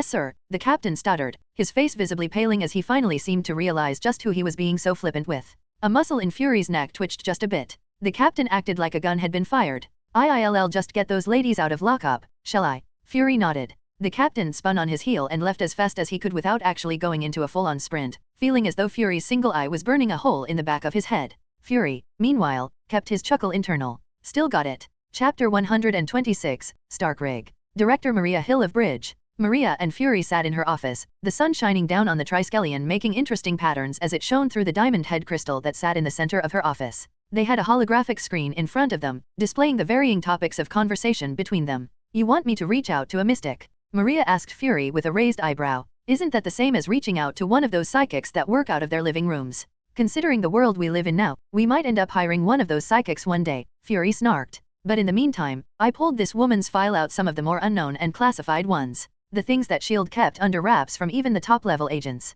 She was one of our top consultants. Yeah, back in 1952, Maria noted, pulling up a photo of an elderly woman. She had her hair spread outward behind her head, was wearing a purple dress, and had a white shawl over her shoulders. She was scowling at the cameraman as though offended at his clothes. So, how old is she? I'm guessing she's somehow still alive. After hearing Thor describe his adventures in terms of centuries, immortality wasn't as crazy a concept as it might have once been. We don't know, Fury admitted. And that makes her worth talking to. She looks like she survived all these years off the souls of orphans, Maria noted. The old bat's on our side, Fury shrugged. We need magic consultants from Earth. So far, Phantasma is the closest we have, and she's admitted to being barely able to understand her skills. And this woman reached out to us? Maria asked. Said she wanted to show the girl how to take full advantage of her power. Fury shook his head. Still as ornery as ever. Only thing I ever liked about her was her honesty and her cat. I always forget you liked cats. Maria touched the screen. And Dial's files. He mentions something about her, but she fell under the more esoteric parts of everything. Fury shrugged.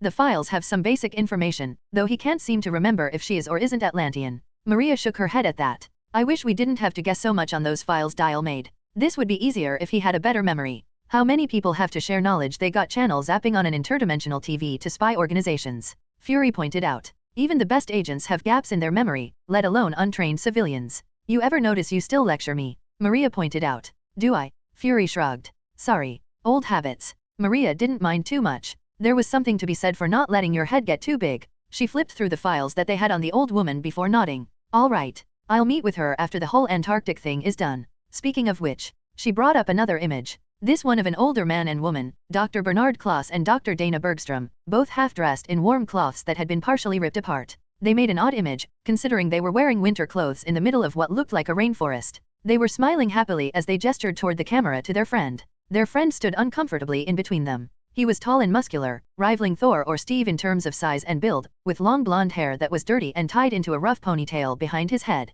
He wore a necklace with teeth of varying sizes and shapes on his bare chest, and a loincloth of what looked like some sort of reptilian skin rested around his hips. His feet were covered in boots of the same material. He was smiling as well, if uncomfortably, holding a modern machete in his hands. Behind them, a saber-toothed tiger was curled up on the ground. It was devouring what looked like a giant reptile leg and was ignoring the humans. Well, you did say you like cats? Maria noted once again. Because cats can't hurt me, and never will, Fury scoffed. That thing looks like it's been eating nothing but elephants. Fair point. The thing had to be hundreds of pounds heavier than the largest tigers. It was the same size as the gamma-infused tiger Dial had saved, a true testament to how massive creatures of the primeval past could be. I can't fucking believe that he was right. Fury rubbed his face. I mean, dinosaurs. In Antarctica? A jungle. Maria felt like laughing and reaching for the whiskey all at once. Of all the things that had been revealed by Dial, somehow the savage land had sounded like one of the more fantastic ones. Even more so than aliens in some ways. She shut down those feelings. The director of Bridge couldn't be thrown by the strange after all. Instead, she turned the screen to display an image of a field that was covered in dinosaurs, like Jurassic Park in reality. Since arriving, they've confirmed the existence of several modern counterparts to dinosaurs, as well as the young man in between them, who survived there since his father left him there. He seems to be very distrusting of anything that isn't of the savage land. Maria leaned back in her seat. He doesn't want to leave and doesn't seem to care if he has any family to return to. We can't even tell how he speaks English. Keeps saying the saber-tooth taught him. Is this dude just pulling every Tarzan cliché out of his ass? Fury shook his head. He was left alone from the time he was a toddler. He's an experienced hunter, tracker, and warrior. He's got some very big tales about the things that run around the place. Stories of ancient temples, technological empires, ritualistic cults, as well as some human or humanoid tribes. Once again, I don't want to be too disbelieving, but we should have some of our guys drop in soon. Which guys? Fury asked. I'm tempted to start with a science team, but considering we might end up battling dinosaurs, of all things, Avengers team. 1 week from now, with some bridge backup. Might end up changing the makeup of the team, but I want someone who can at least lift a few tons. Maria shook her head with a small sigh. This isn't the only problem we have to deal with, of course, or even the most important one. But the promise of this antimetal Dial says is supposed to be there is worth looking into. And if it turns out that all we're doing is confirming the lack of a threat, I don't mind that. It'll confirm a threat. Maria cocked her head, confused. Is this where I find out you have more information than I do again? Just guessing. So far, every time the Avengers have taken a trip, something new pops up on our radar. Hell, almost every time any of us take a mission. The ante just keeps getting raised over and over again. Maria pursed her lips. That was fair. Extremely fair. Which reminded her. There are other concerns. Winter Guard may have been the first national supers to pop up, but they aren't the last. Granted, the ones that revealed themselves directly after Winter Guard surprised me. She flipped through the holoscreen until it displayed the images of several groups of people spread across a map of the world. One in Japan displaying what looked like a group of people waving in front of a temple, one of them about 8 feet tall and covered in armor that hid a body that was oddly shaped. In China, Australia, and the Winter Guard in Russia of course. And the one directly north to them. Alpha Flight, Fury said calmly. The Canadian Super Team program. That guy in the front is short as hell. Puck, aka Eugene Judd. Kind of a legend in his hometown, Maria noted. They say he killed a grizzly bear when he was 8 years old. Black Widow speaks highly of him. Looks like a lot of these teams are short-handed, Fury noted. Only 4 on Alpha Flight, 3 in Australia. Greece only has 1 guy. They say he's all they need. Claim he's one of their old heroes or gods, which means yet more when combined with Chernobyl and what our agents in Egypt are dealing with, Maria said. I say claims, but we have Thor, so. She shook her head. Fury mumbled about getting a team of historians together because of all the demigods that were showing up. Where are they getting all these superhumans? None of these people were on the index, she said, referencing the list of enhanced assets S.H.I.E.L.D. used to have. Thankfully it looks like the only ones picking them are governments. Even as twisted as things get with politics, I'd rather not see crime families or human traffickers getting their hands on them. There is one thing we should have expected. Celebrity superhumans. She flipped the holoscreen again. A song began to play, one with a strangely compelling tune to it. A young woman appeared before a screen. As the music crescendoed, she began to sing in Korean. She was pretty good. The young Korean woman had hair that was black and longer on the right, white and shorter on the left. Her left eye was bright blue while her right was black. She was wearing a blue and gray colored skin-tight outfit that looked like a mad cross between Natasha's original costume and something out of fantasy video game. She waved her hand on screen and trails of white followed the passage of her hand. She stopped to display a hovering ice crystal in the shape of a snowflake. With a smile, she clenched her hand into a fist. Ice erupted around her to show she was standing in an arena, the chill light illuminating the world. Behind her, 2 other women, girls really, walked up. One was younger than the others, either in high school or about to leave it. She was wearing a leather jacket and a pair of tight blue jeans, hair pulled up into a tough black ponytail, the glowering look on her face falling with the tough look. As the video continued, she raised a hand holding a red mask up to her face. A blue form flowed up from behind her, shaped into the tall and powerful shape of a full-grown grizzly bear glowering at the camera. The last of the girls had pale white hair and wore a skin-tight black costume with a flowing white scarf behind her. She raised her hand and smirked as she flashed claws at the audience. The bear spirit and the high schooler rushed forward as one while the fully white-haired girl flipped into the air and the first woman unleashed torrents of cold. Sealhe, known as Luna Snow by the press. Amihan, aka White Fox. And the high schooler is Danbai, called Crescent for the symbol on that mask of hers, Maria said. You know, I blame Tony for this. And I'm not even sure if this will help the reputation of Enhanced or not. Huh. Girl can rhyme, Fury noted when Crescent began to rap something in Korean. I'll take your word for it, Maria mumbled while turning off the video. The fact is, all these Enhanced showing up, there is a lot of talk about putting sanctions on them. Of treating them the same way we would nuclear weapons. You think we have to worry about a registration act? Fury asked. Or something similar, Maria crossed her arms. I'm not so naive that I believe enhanced individuals shouldn't be treated differently from others, but some of the laws that have been suggested are unconstitutional. How do you plan to deal with it, then? Fury asked pointedly. Maria thought about that for a very long time before answering. I already have lawyers working on drawing up a proposal, one that can protect the freedoms of human and enhanced alike. I can't promise it will be perfect, but hopefully, it's a start. It had better be, because she knew at least a few people would fight back in a hurry if such a law came to pass. Across the United States. While Maria Hill and Nick Fury discussed the high and mighty aspects of life on Earth, Stark Industries had shipped several products across the country. First among them were small items sent to tech reviewers for some of the more reputable magazines and newspapers in the world. Those had been sent out a few weeks before most of the products would hit shelves, the new Stark phone being the chief one for mainstream consumers to feast their eyes on. A sleek and robust-looking black phone, it was shipped in a box boasting of jury-rig technology, with a picture of jury-rig laughing as he held an arc reactor in one hand and a super-advanced rocket launcher in the other. A bit much, in terms of marketing, but it did the job of telling you exactly what the phone was promising. Tony Stark's genius melded with alien technology. The reviewers had taken their new toys in hand and immediately started to play with them.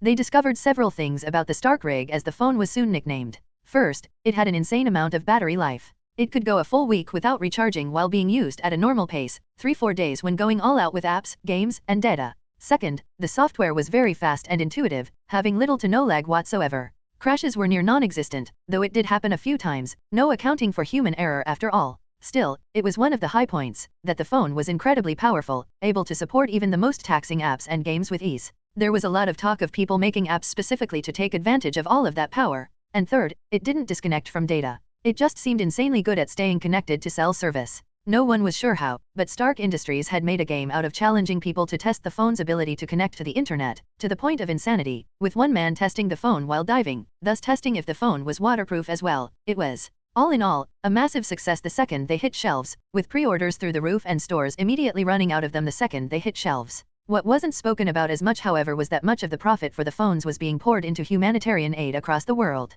Stark Industries sent money to the Rio recovery effort, several charities with good records in helping people in reliable ways, and the opening of schools funded by Stark Industries, as well as scholarships. Well, Stark Industries still made a ton of money as well. They were a business after all. Besides the phone and various other products made for the public to purchase, there were also shipments sent to police stations across the world. A new brand of ICER pistols specifically. Bridge had allowed Fitzsimmons to give the formula to Stark, after much contract writing, and the first police-issued versions of the ICER pistol were put in the hands of officers of the law. They were simple weapons, only carrying two things. First, the ability to hold up to 17 ICER bullets at a time, each capable of putting even the most heavy-set people down for the count with a single round, and without any danger of killing them from an overdose. Second, a small chip that acted as a tracker, in hopes of making sure no one but officers of the law could get their hands on it. Those had gotten some interesting responses. The fact was, ICERs were the safest way to take down an assailant ever devised. Hit any non-superhuman criminal with one, they were down. That was it. Granted, they weren't going to replace tasers or pepper spray. After all, blinding pain was a hell of a deterrent. And they wouldn't replace regular guns since death was even more of a deterrent. But they were certainly a relief to have around. Stark Industries also sent out some emergency battery banks to hospitals and government buildings. Designed by Leopold Fitz, they were made to hold enough power to support a fully running facility for a week if need be, longer if power was conserved, much longer if more than one was installed. It was made to be fully insulated from EMP as well. It wasn't the fanciest of devices, but that was the beauty of it. Just a big tough power bank the size of a big broom closet made to take abuse if need be and sold for a damn good price. Besides those big ticket items, there were new video game consoles, computers, and electron microscopes. Overall, the most important change Stark Industries had made to the landscape of the world was the one that had been plaguing modern science and technology for decades. Power. No arc reactors were involved of course, but the batteries Stark Industries had released were immediately the most powerful ever made for their size. In a year when most phones had batteries the size of the phone itself, Stark Industries phones' batteries were about the size of an Oreo cookie. And this was important because a lot of what had been holding back what could be done with electronics was the fact batteries were advancing more slowly than anything else. In the past 5 decades, there had been a trillion-fold increase in computing power, but battery life had only increased by about 17% since 2007. Until now. Of course, Stark Industries wasn't the only one making a name in the tech world. AIM was back in business. Chapter 127, AIM. Army Brigadier General Everett Buckler. What the fuck am I walking into here, Talbot? Buckler asked the man across from him. Army Brigadier General Everett Buckler was not a man to mince words. He'd long since learned from his first battle that messing around and trying to pretty your language was a fucking waste of time. Say what you had to say, make it quick. The man was tall and muscular, his head and face shaved smooth except for a simple goatee. His skin was black under the clean black army officer's uniform he was wearing with the single star signaling his rank to the world.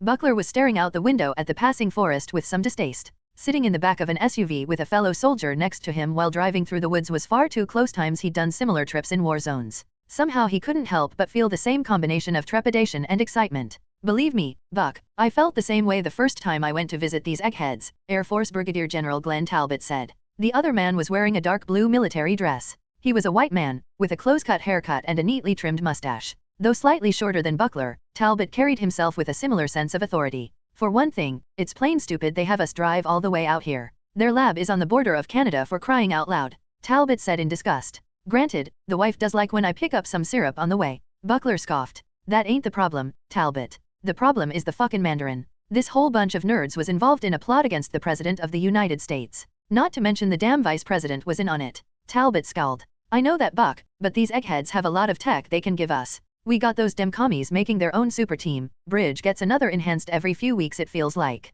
The US military needs an edge of its own. And it's up to us to make sure it isn't going to turn on us. What have they got so far? Buckler asked. A big gun sound good to ya? Talbot said with a smirk. A smile grew on Buckler's face. Inside AIM's facility, Buckler eyed the security guard leading Talbot and him through the hallways. After a moment, Buckler spoke to the woman. You ex-military. The guard looked back at him in surprise.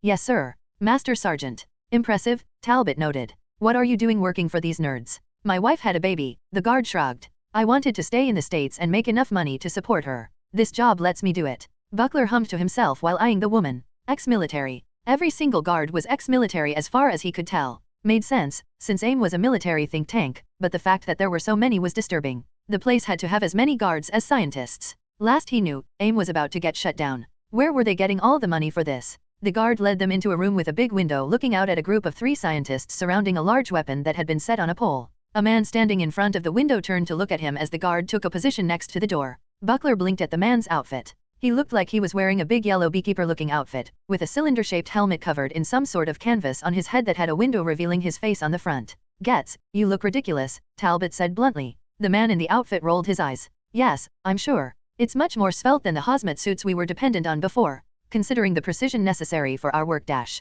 Just take the helmet off and talk to us, will ya? Talbot said impatiently. Getz's face soured, something Buckler found amusing to watch. The older man removed the helmet. Well, let me tell you, we were quite happy we had these during the last few weeks. Now, I believe you're here for today's test. That's right. This is Brigadier General Everett Buckler, by the way. Talbot gestured to his counterpart. He's Army, but don't hold it against him. Buckler scoffed while taking Getz's hand to shake. The feel of the hazmat suit against his palm was rather strange. I've been told I'll be assessing your technology from now on. Then you've come at a great time. Getz's enthusiasm seemed to return in an instant. Take a look at this. A weapon we've developed very recently. We're just about to test it. Getz tapped the glass. The scientists within looked up at the head scientist, who waved at them. Moving quickly, they started to prepare as Getz spoke. This is one of our energy weapons, already prepared for mass reproduction. As of now, we still haven't developed plans for it to be used by infantry, but it's perfect to mount on a vehicle. It fires bursts of concentrated microwave radiation capable of melting steel and killing a man in a single shot.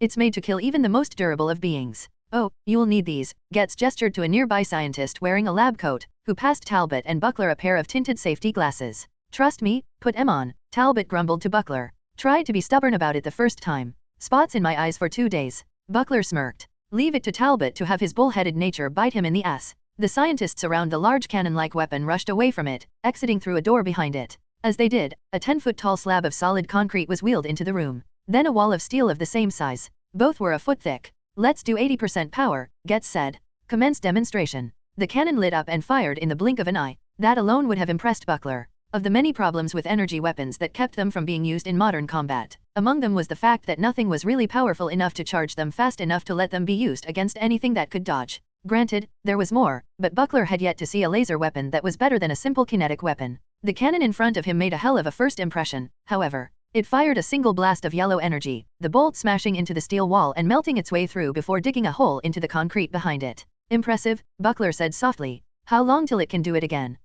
Getz smirked. That is the fun part. Commence rapid fire. The cannon lit up, then unleashed hell. Dozens of bolts of light flew into the steel wall like it didn't exist, tearing apart the concrete wall in moments. Buckler stared in shock as the metal was turned to molten slag with horrific ease while concrete exploded apart. Insane, Buckler thought to himself. This wasn't just advancement to current weapons technology, this was decades ahead of anyone else that wasn't named Stark. Even after studying the alien technology left behind in the New York invasion, Buckler had yet to see anything this potent ready for mass production. Buckler kept his thoughts to himself as Getz chuckled. Impressive, yes, it is. What's it called? The Microwave Emitting Beam System, or MEBS for short, Getz said. Buckler carefully kept from rolling his eyes at the stupid name. We've made a lot of headway recently. In fact, come this way. Getz turned and started walking, forcing Talbot and Buckler to follow. As they tossed the safety glasses they'd been given to a scientist who was left to fumble with them frantically. Talbot, Buckler hissed. What the fuck is this? You gonna tell me these motherfuckers have this kind of gear now? They were getting shut down. Now they can make rapid-fire fucking laser turrets. Talbot nodded. I know it's crazy, but that's what they're offering us. Can you imagine our tanks and planes getting outfitted with those bad boys? I'd be a lot less worried about Ruskies sending monkeys to kill us all in our sleep. Getz led them into the next room. We've developed this for superhuman containment. After several failures, we managed to find a way to contain any enhanced short of energy absorbers. The second they entered the next room, Buckler knew what he was talking about. In the center of the next room stood a cylinder of greenish-yellow light. It was being created by a pair of rings on the top and bottom that made the whole thing look like a giant jar. The energy containment cell. Getz waved at it proudly as more scientists worked around the cell. Transportable in moments, capable of holding even the Hulk? The energy is held within a magnetic field and can be used with just a little training. Buckler internally shut down. Too much. Too fast. Something was very, very wrong here. Of course, there had to be some drawbacks anyways. As fancy as these weapons was, fancy only took you so far. One only needed to remember the AK-47, a gun whose popularity came to one point: reliability. It worked. Even if hadn't been maintained in days, had been shoved in mud, had been taken apart and put together as roughly as possible, and used by small children who had never even learned how to read, it would fire. And while not every weapon had to survive to the extremes that the AK-47 did, there was something to be said for weapons that wouldn't jam up or stop the instant you needed them. Buckler was worried these new weapons would have similar issues. But worse, he was worried if they didn't. Because if all these worked perfectly, he would need to make inquiries as soon as possible. There was a saying about looking a gift horse in the mouth. That was bullshit. You look, and you look, and you look. Make damn sure what you have is a gift and not a swift kick in the rear. As Buckler thought about that, he never noticed a screen flicker with red symbols. Chapter 128, Mr. Walters. Luke Cage. Luke stared out the glass window from the corner of his eye as some pedestrians walked past. When they were out of his sight, he sighed. You know, you keep staring out at all of my prospective customers. I might regret having you here, a voice said behind him. Luke smiled and turned to the speaker. The place he'd chosen to hide in was a barber shop. A famous one in fact, at least in Harlem. Pop's barber shop had mint green walls, red chairs in front of the right wall, and mirrors. A simple store, but one that had gained fame in the neighborhood. Not because it was expensive or fancy, but because it was a good place. Warmth filled the shop like the sunlight pouring in through the windows. And the owner of the shop was relaxing in one of the barber chairs. He wore a cap on his head and a black polo shirt displaying the shop's logo. He was smiling slightly at Luke, teeth flashing, his dark skin glistening just a bit in the light. If having us over is a problem, Luke began to say. No, don't start with that. Pop shook his head. I'm just playing around. I know you did the right thing. And I don't want to seem patronizing, but I'm proud of you both. Luke had a moment of irritation that quickly faded. It was slightly annoying for some reason, being complimented for something that made for more trouble than it solved. But Pops had his respect and knowing he approved helped somewhat. You still over there? Jessica said then, drawing their attention. The short powerhouse had her arms crossed as she eyed Luke from the door leading to the back. Thought you'd get tired of glaring at the street. Pretty sure you were just glaring at the wall a few seconds ago, Luke teased. Jessica scowled at him. Yeah, well, I got bored of it. We need to plan how we're dealing with this shit.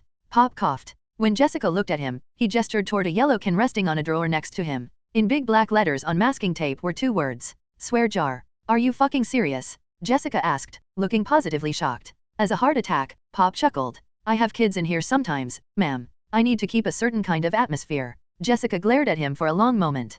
Pop's only response to that glare was a placid and gentle look in his eyes. God damn it, Jessica reached for her wallet. What is it? $1 each. Which puts you at 3, he agreed. Luke chuckled. He quickly looked away when Jessica turned to glare at him. She was a hard ass, but a big softy too. He liked that about her. So, we have a plan. Luke said. Kind of. Jessica sat down in another of the barber chairs. So far it's been weirdly quiet. I can only look for so much since my laptop got exploded, but the news isn't exploding like I thought it would. You think someone would keep it a secret? Luke asked, moving to lean against the wall across from Jessica and Pops, crossing his arms. I think that with bridge floating above New York all the time cops in the city know they can pawn the crazy she cut herself off and glared again at Pops who grinned. Looking as though it physically hurt her to do so, she changed her sentence. The crazy stuff. Like some guy stealing rocket launchers and using them to blow up half of Hell's Kitchen while trying to kill 2 superhumans. I'm just amazed that the two of you found each other, Pop said, sounding almost odd. Riva always said you were strong. Must feel good to know you aren't alone. It did. It really did. Jessica seemed uncomfortable at the mention of Riva for some reason, because her next sentence came a little faster. We can probably hide for at least a couple of days, but we'll need to move if we don't want people chasing us. Unless you're planning on getting signed up with the Avengers. Luke looked at her. Jessica frowned. Unless that's what you're trying to do. Not dash he stopped to think. I got a letter a while back. Came from someone who knew my secret. They didn't have the full details but they wanted to meet me to talk. Said their name was Mahmoud. Pop frowned. Why does that sound familiar? Jessica stared at Luke. The Avenger. Dial. Luke nodded. I didn't know that at the time. I was suspicious of it. But when nothing followed I figured it was nothing. Then he shows up on the news. The Rio quake hit. Since then I've been wondering what he wanted. I got a letter from him too, Jessica said. Luke, Pop, and Jessica sat in silence for just a moment, Pop looking between the two superhumans. So, if he knows your secret, we need to move, Jessica said. If he knows about you dash. He doesn't know about this place, Luke immediately said. I only know about Pop thanks to Riva. Again, she looked uncomfortable for some reason. And no one would connect me to this place. We're safe. But the young lady is right, Pop said. You can't stay here forever. I can ask some of my old friends, see if they can help you hide. But is that even what you both want? Jessica scoffed. Like hell. I have enough problems right now without making everyone else's mine too. I can't blame you, Luke shrugged. But I have to admit, saving those people was the first time I've felt complete in a long time. Mahmoud Sheikh/Dial. Jen, Creel, Izzy, and I were out for shawarma on the advice of Tony, who had suggested it when he heard that Creel and I wanted to hang out.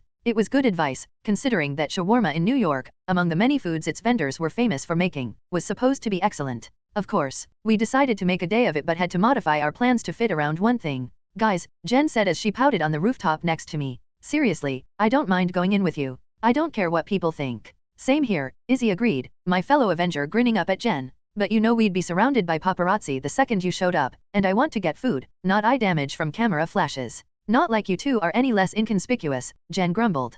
Creel is made of muscle and you're built like a Greek goddess. Izzy scoffed. So are you. But I'm not green. Jen huffed. Come on, Carl. Izzy took Creel by the arm and pulled him away. My large friend gave me a weak smile. All I could do was shrug, feeling much the same fond exasperation he did. As they left the rooftop, I moved off to stand on the edge of the roof. Several stories in the air, we had a pretty good view of the city. I took a moment to drink in the view. Not so much the smell, since New York City is New York City, but few things could beat the look of the town. Taking one last look before you head to Dino Town, Jen asked me as she walked up to stand beside me. Kinda, I looked up at her. I mean, I know I asked to head out, but I thought there would be more time. Now I leave almost immediately. You can just say no, Jen pointed out. I looked up at her with a grin. Are you kidding? It's got dinosaurs? I've dreamed of this since my dad brought the VHS tape for Jurassic Park home. Jen grinned, her green eyes flashing. Yeah, that's fair. When you put it that way I feel kinda jealous. Sorry you have a trial that day, I said as sympathetically as I could. But hey, I can punch a T-Rex for ya if you want. You wanna piss off PETA like that? Jen teased. First, fuck PETA, I growled. They kill more animals than they save. Second, I really do wish you were coming. It's been fun hanging out with ya. You massive softy. Jen reached her arm out and hooked it into mine. Bring me back a dino egg, okay? To eat or hatch? I asked with a look at her. Depends on how cool it is, Jen answered without missing a step. If you bring in something boring like a hadrosaurus I'd rather eat it, she chuckled at the look of surprise I gave her. Bruce and I used to love dinosaurs. Seriously, bring me a souvenir. I will. I looked back out at the city with a smile. Be careful, she said softly. Wait, what? Of course I'll be careful. I mean, all I have to do is protect the science team with Creel and Bobby. Mahmoud, have you ever had a mission go according to routine? Jen asked me. We took down that Whitehall guy from Hydra pretty quick. Yeah, and every other mission since, she replied. I opened my mouth. Then I thought back. Oh, she was right.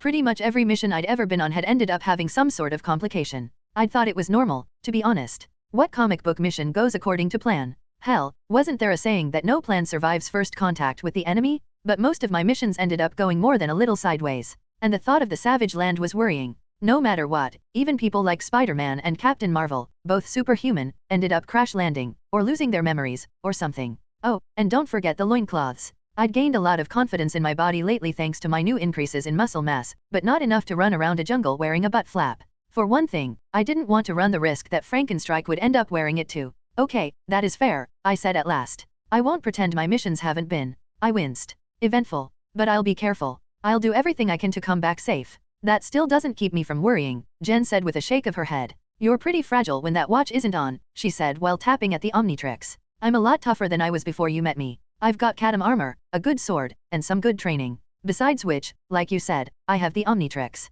The one-stop shop for every problem a person could ever have. I might not be fine in that jungle, but I'll be safe. Jen still looked worried. Hey, I'm gonna be leaving in 2 days but that's plenty of time for us to hang out. And to meet your dad. Which I was honestly nervous about. The older Walters had been in the tower since yesterday. I had yet to meet him and today was supposed to be the day, right after we grabbed him food. I wasn't sure what he would think of me. I mean, I was probably one of the many things he'd be iffy about. Since getting kidnapped, Jen had gained new powers, changed cities, became a superhero, and started dating. Any one of those alone would have made a good dad worry, at varying levels. I think me dating her was just above changing cities and below getting superpowers, with becoming a superhero being number one. He's gonna like you, Jen said while gently jostling me. You're a superhero, remember? Nah, he's a smart man. He knows no one is good enough for ya. I grinned up at her. I'm just glad you picked me. She smiled back and leaned down to meet me in the middle, wrapping me up as we kissed. When Creel and Izzy came back a few minutes later, both looked a bit harried. Jen and I separated to look over at them.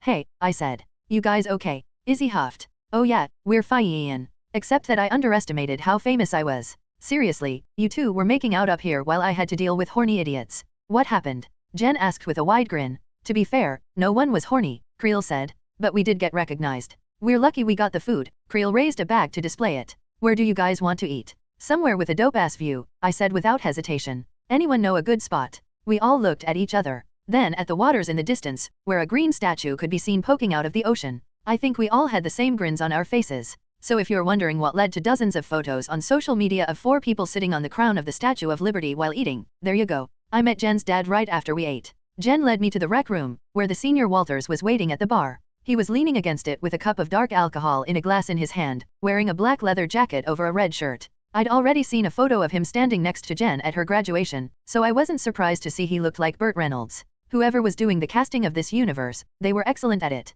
He looked like Burt Reynolds in his 50s. Dignified, but still half a second from punching someone if they said the wrong thing. He had a bit of a beer gut, but his arms were clearly strong. When he looked up at us, his smile at Jen was wide and warm. When he looked at me it lessened just a bit. Dad. Jen walked up to her dad and leaned down to wrap him in a hug, kissing the top of his head. He chuckled and wrapped his arms around her as well. How's the tower been treating you? Pretty damn good, actually, Mr. Walters said warmly. Once I got used to the robots, Norse gods, and Russian bears walking around. Mikhail is more temporary than the others if we're being fair, I said without thinking. Jen and her dad separated for the man to give me a good long look. I'd chosen to forego one of my merchandise shirts for a plaid button-up in preparation for this meeting. I was still wearing jeans since I'd guessed that while coming in as my nerdy self wouldn't impress, looking like Tony would be even worse. Morris Walters had struck me as a very practical man. And as epically expensive as Tony's business suits were, they were not practical. Even the ones with Wi-Fi. Especially the ones with Wi-Fi actually. I wasn't sure if I'd guessed right or not, but at least he hadn't pulled out a shotgun from his pocket as I stepped up to him.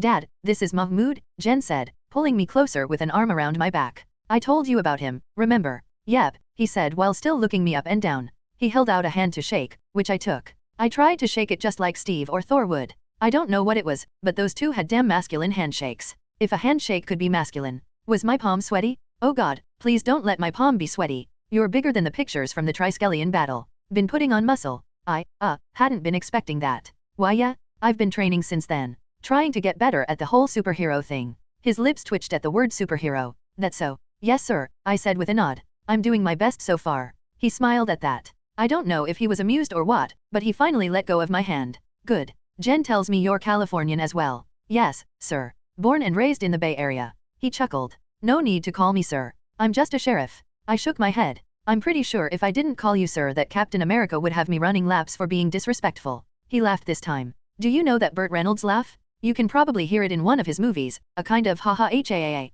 It was oddly cool sounding. No worries. Just tell me, how did you start the whole superhero gig? I started talking without thinking. Mostly traveling around the city at night stopping crime that I found. So you were a vigilante then? He asked. I looked at Jen, who was wincing, then at Mr. Walters, who was scowling just a bit. Technically? Well, no, not just technically. Yes, I was a vigilante, I said, at last deciding to bite the bullet. I was trying to help people and I didn't want to reveal my powers in case someone would want to stick me in a lab. So without training, without any legal power, you went out and started punching people in the face, Mr. Walters said with the finality of a judge making his sentence. We stared at each other for a long moment. Long enough for me to straighten my back. Yeah, that's what I did. He scowled. You know if you were in my jurisdiction dash. We aren't though, I told him. And if I'm honest, I don't regret going out those nights. I know it was illegal but I still helped people. People who could have been dead if I hadn't been there. Or you could have caused more damage, he pointed out. I've seen those aliens of yours. You could have killed someone going out like you did. Throw a fireball at the wrong moment and you melt someone's chest open. Jen was silent. I think she just wanted to listen. I wasn't sure. Look, sir. Going out as a vigilante was, well, it wasn't smart. But I wanted to use this thing to help people and I did. It wasn't legal. In fact, even if I wasn't an Avenger, I'd probably still be doing it. Unsurprisingly that didn't seem to endear me to him. I'm not going to lie to you, sir. That's why I'm telling you all this. I won't pretend I'm remorseful, or like I joined the Avengers and helped Bridge as a penance for something I did wrong. I have a lot of respect for cops and for the law, but there were a lot of times I had to step in so I could keep people alive. He leaned back against the bar and sipped at it. Then he looked over at Jen. What about you? I'm pretty sure no one is about to arrest him, if that's what you're asking, Jen said evenly. She lifted a bottle from the bar's shelf and opened it, taking a big swig. Her dad huffed. Not what I meant, sweetie. I mean that you used to be against this kind of thing. I still am, she said with some trepidation. I couldn't help but feel a bit nervous about that. Jen took another swig from the bottle in her hand. She wiped her lips when some of the whiskey dripped on her chin. But he did good work then. Same with the stuff we do now, she shrugged. It's not right, but I can forgive it. I can't, Mr. Walters said. He was glaring at me. I straightened and looked back at him. He wasn't wrong. I wasn't above the law after all, but I wasn't backing down either. Well, at least you're being upfront with me, he grumbled. He sighed and straightened his back, wincing slightly. Not much I can do about it, with Bridge now backing you up. And I can't deny you've done good work. So has Jen. I looked over at her. She's way more badass than I am, balancing the lawyer and superhero stuff. She gave me a pleased look. I tried to stop the dopey grin that grew on my face. Mr. Walters shook his head. I'll let the big wigs in the government take care of it. He didn't seem satisfied with it. I could tell it would still be on his mind. He wasn't about to attack me, but I doubted I had his approval. The rest of our conversation was pretty stiff. I consoled myself with the thought that no dad likes his daughter dating. Chapter 129, Culprit. Vasily Karpov. Vasily wasn't a stupid man. One didn't rise through the ranks of the Russian military and Hydra without being somewhat intelligent. Even now, living in Cleveland, he still maintained a level of vigilance, knowing that he had to be careful. He never left his house for anything but shopping for the absolute essentials. He avoided any social media. No friends, no guests, not even a TV in the living room. He disappeared in that small neighborhood in Cleveland. And because he was smart and careful, no one ever found him. Even when Hydra fell, he found himself feeling slightly smug when he managed to avoid the fallout. It was that same intelligence that was leading him to believe someone was watching him. More than that, someone was intruding on his life. First, his landlord had apparently hit a windfall, because he suddenly left for the Bahamas, bragging about selling his business for a massive amount of money. Vasily had been a bit worried about that since he didn't want to suddenly get evicted or something. But nothing happened. Then, someone had done some work on the cable and power of the building. He'd done a sweep of his house for bugs or cameras out of habit. But even when he found nothing, he knew someone was watching him. But nothing happened. He lived his life normally, no one attacked. But the tension continued to rise, with nothing. Nothing for a long time. Eventually, he began to relax. He'd been wrong. No one was coming for him and he was safe. He continued his life as normal. He only left home to shop, stayed away from contacting anyone, and managed to at last relax. He came into his house after grabbing some milk, bread, and meat from the store on May the 15th, feeling at last relaxed. He entered his kitchen, placed the food away, then entered his living room. Tony Stark was sitting on his couch. The former Hydra commander stared at him. Tony Stark was leaned back with his arms out and one leg crossed over the other, looking for all the world like a king on his throne. He had a neutral expression on his face that was very different from the smug look he often had on camera. It reminded the commander of a judge to pronounce a sentence. Vasily's eyes looked over at the stack of newspapers near the door where he had left his gun. Nothing. Stark whistled, drawing his attention. Stark reached into his suit jacket and pulled out Vasily's missing pistol, resting it on the table. You know, if you're gonna have a gun ready for intruders, maybe not leave it out in the open. Before Vasily could move, Stark reached into his jacket again. 1, 2, 3 times. 3 pistols of various makes and models soon rested beside the first. These ones were better hidden though, so kudos there. Vasily raised a hand. Behind Tony Stark, something stepped forward from the shadows as though unfolding. An android of some sort, wearing a simple butler suit. The appearance of such an outlandish thing kept Vasily still long enough for the butler robot to walk around the couch and hand Stark a glass of something green. Thanks, Jarvis, Stark said, as though a robot in a butler suit handing him a drink was a part of everyday life.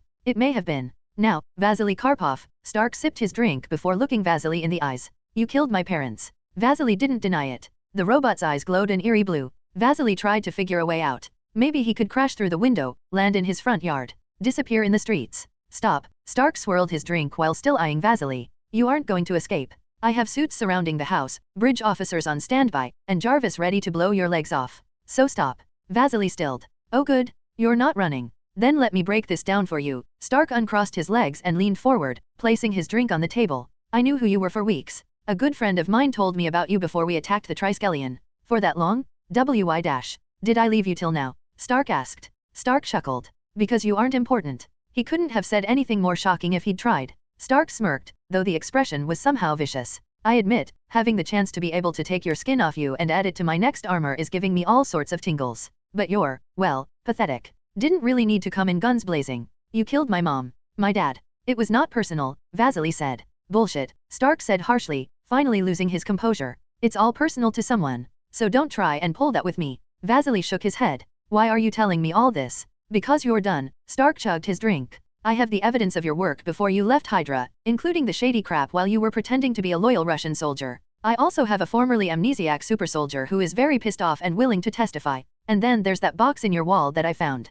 Vasily stared at Stark, feeling the world fall out from under him. He felt like throwing up. It was over. After years of dedicated loneliness, of living in near poverty for the express purpose of avoiding being caught. I know, right? Stark was grinning cruelly. You've been living in the crapper for all this time. And your ass is still going to jail. How great is that? I even have my friend Mikhail ready to take you to Russia. Vasily felt the sweat drip down his brow. Oh yeah, Russian prison. Sounds fun, Stark said with a grin. Too much. Vasily was ready to die for Hydra. and that was better than being a Russian traitor in a military prison. Vasily leaped for the pistols on the table in front of Stark, trying to be as far away from Jarvis as he could. This brought him closer to Stark, but that was no problem. Stark had no armor and thus was not a threat. He could grab the pistol, kill Stark, then let the robot kill him, keeping from having to endure the horrors of prison. Hail, Hydra Dash. Vasily began to cry. Stark stood from his seat in a smooth and fast move. Vasily's hand came nowhere near the pistol before Knuckles hit him in the jaw. An explosion of pain blinded Vasily as he flew back. Experience told him the blow had landed at just the right point and with enough force to dislocate his jaw.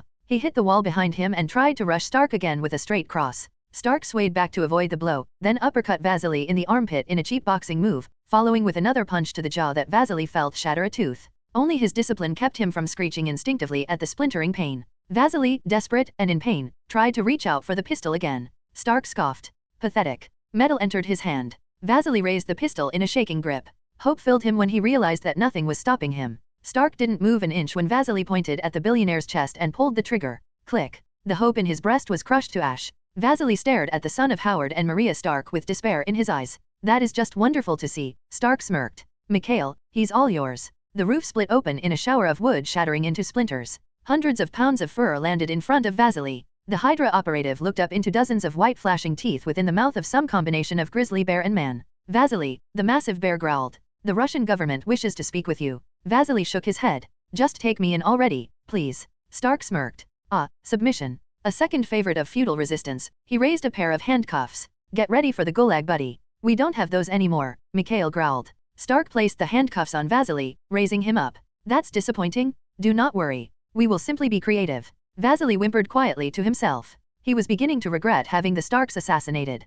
He had a feeling he'd regret a lot more very soon. Chapter 130, Planning After Death. Mahmoud Shaykh/Dial. After meeting with Jen's dad and having him consider arresting me, I would have liked to have had a chance to just relax. But I'd made a promise to myself to continue making plans for the worst. There was a lot of plans I'd put in place for the future. I had a cheat code to the universe after all, and I used it for everything. Years of comic book and sci-fi knowledge let me know what sort of threats I might have to prepare for, and I wasn't willing to simply sit around and let it happen. Maria and Fury had 1,000 files on everything I could remember. Granted, I kept using the dimensional viewer as the explanation for why I knew everything. Didn't know how long that lie was going to last. The point was, I had plans. Plans of everything from different weapons I'd created and hung in an armory of my own making, contingencies, even a list of what possible alternate universes we might end up fighting. But I hadn't thought much about what might happen if I died. If someone smart or strong or reality-shattering enough to overcome the Omnitrix managed to take a shot at me, it could happen. So I had to do something. I had to tell the truth to someone I could trust to keep my secrets.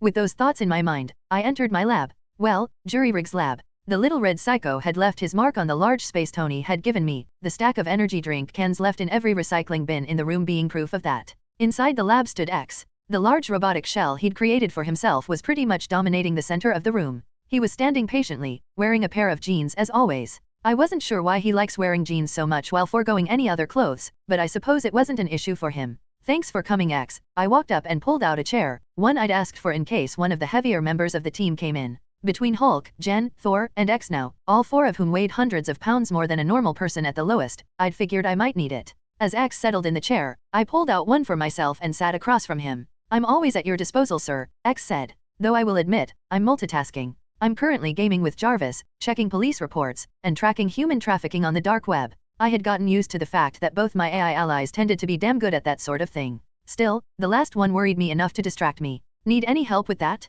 I don't mind breaking some legs. You have nothing to worry about. X's blue eyes narrowed and turned, his way of making a smile. Right now I reckon I just need to find a way to track the less technologically inclined sorts. But we've made a lot of headway. And you already helped with the financing. I did. I asked, surprised. I gave you only half my money. And then I put that money into investments. I've got a real eye for the market, he said with amusement in his voice. Jarvis and I have been using that money to support our efforts. But I imagine that isn't what you wanted to talk about. I gently put the thought of that in the corner of my mind. I was always looking for more ways to help people, and doing it internationally had never held me back before. Well, not since international travel became so much cheaper thanks to a combination of space aliens and personal superjets. Can you make sure we aren't being listened to by anyone? I asked. Of course, X's eyes flared blue for just a moment. There you go, sir. Thanks. I coughed into my hand as I got my thoughts in order. Lately, I've been thinking about my death. X's body was usually pretty still, but I noticed this time that he didn't even try to simulate a response. No widened eyes, no twitching fingers. He just stared at me. Oh, he said after a long moment. Feeling extremely uncomfortable, I continued speaking. Yeah, it'll happen, one day. And the truth is, if anyone has a chance of outliving me, it's you. I mean, Thor probably will. Same with Jen, Bruce, maybe even Steve. But you might be immortal. And if you are, you could end up helping my kids. I hated this. Hated thinking so far ahead. But I had to. Had to think of the future, and all the dangers it held. Maybe that won't happen. Maybe I'll die long before that can happen. Maybe I'll just never have kids for some reason. But I can't depend on maybe. I have to plan for everything. And really, I just want someone to know, so that they can keep fighting if I'm gone. X still didn't move. You have something to tell me. A secret, of sorts. I looked at him in the eyes. X, I've been lying for months. To everyone. About where I come from. Why I know what I know. I'm not just from another world, another universe. And I have to explain it all. Not just to get it out of my brain. But if I die, I want someone to be able to tell my family. I can't. I've tried to do it, but nothing has worked. And if it happens before I can tell the team and Jen, Nat, and Creel, I want them to know the truth. I took a deep shuddering breath. This little secret wasn't the worst in the world, but the thought of dying without anyone. Sir, X said softly. What is the secret? When I was about, I don't know, 15, it was right before Christmas. On Cartoon Network, a Western cartoon channel, a show called Ben 10 appeared. It was pretty awesome. Granted, the main character was 10, so I thought it was for little kids. But I watched it anyways. Became a big fan. The kid had an alien watch. One he used to turn into different aliens to fight against evil. The Omnitrix, X's voice had lost some of its personality. That's how I knew he was really thinking, when he stopped emulating humanity as well. It comes from a fictional world. No, the world is real. Just, separate from mine. I have a theory about my world. I think it's almost at the center of the rest of the multiverse. That it, and worlds in a similar position, have an unconscious link to every other universe. So people from those can see the rest of the universes. Those come out like, imagination,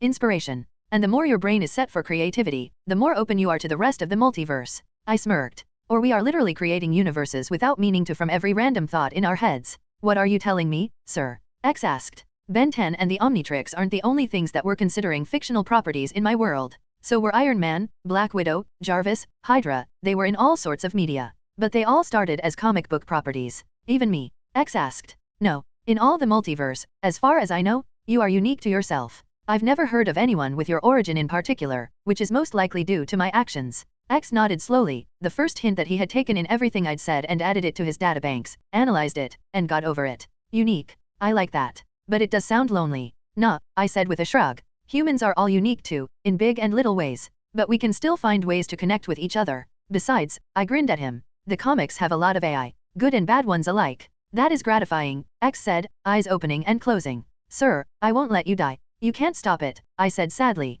I will, he said firmly. I opened and closed my mouth before sighing. I don't mind you trying. But if I do die, as in nothing short of magic or tech can save, let me go. He recoiled. What? Humanity being immortal is a nice idea. But I don't want that for myself. Death gives my actions meaning. If I lived forever, I don't mind the idea of living a long time. 100, hey, maybe even 200 years if we do some cool shit with medicine. But I don't want eternity, X. I want to be able to have context in my life, if that makes sense. I don't want to be in the middle of my millionth war counting up casualties and barely getting affected by them, or looking around a room of people and not feeling anything because what's the point in relationships when you live eternally? I mean, for humans, time feels shorter the older we get. By the time I'm 1,000, a 50-year friendship will be like a guy I waved to in a hall once. I don't want that. Don't want the things that come with being alive to have no meaning. I thought of a way to explain my reasoning before deciding on something. There's a saying I like that. Well, I don't know where it comes from but I found on a Gurren Lagann AMV's comments. I enjoyed that anime, X said.